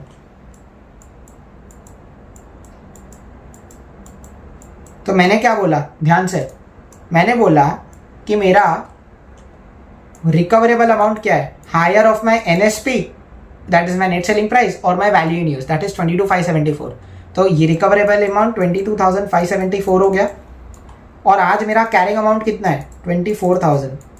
मुझे कैरिंग अमाउंट को रिकवरेबल अमाउंट पे गिराना पड़ेगा, तो इसी गिरावट को मैं इम्पेयरमेंट लॉस बोलता हूँ। तो एज पर AS 28 मेरा इम्पेयरमेंट लॉस कितना हुआ, 24,000 minus 22,574, 1,426 shall be my impairment loss. जाके देख लो फिनेंशियल्स में 1426 का इम्पेयरमेंट लॉस दिख रहा है कि नहीं। एंड इसी के साथ अपना लिमिटेड रिव्यू खत्म। इसी के अलावा देखो एक और बार नोट लेकर आओ कि AS 11 कर लेना बड़ा इंपॉर्टेंट है, मतलब बेसिक आप प्रोविजंस पढ़ लेना उसके। विद दिस हमारी ऑडिट की महा प्रैक्टिस वीडियो हो जाती है खत्म। आई होप ये बड़ा हेल्पफुल सेशन आप लोगों के लिए रहा होगा। मैं हूं आपका होस्ट, आपका दोस्त देव, साइन ऑफ करता हूं आज के लिए। भाई लाइक शेयर सब्सक्राइब और शेयर कर दो यारो, शेयर कर दो इस वीडियो को, और भी सब्जेक्ट्स के वीडियोस आएंगे। Till then take care, bye bye, keep studying and all the best.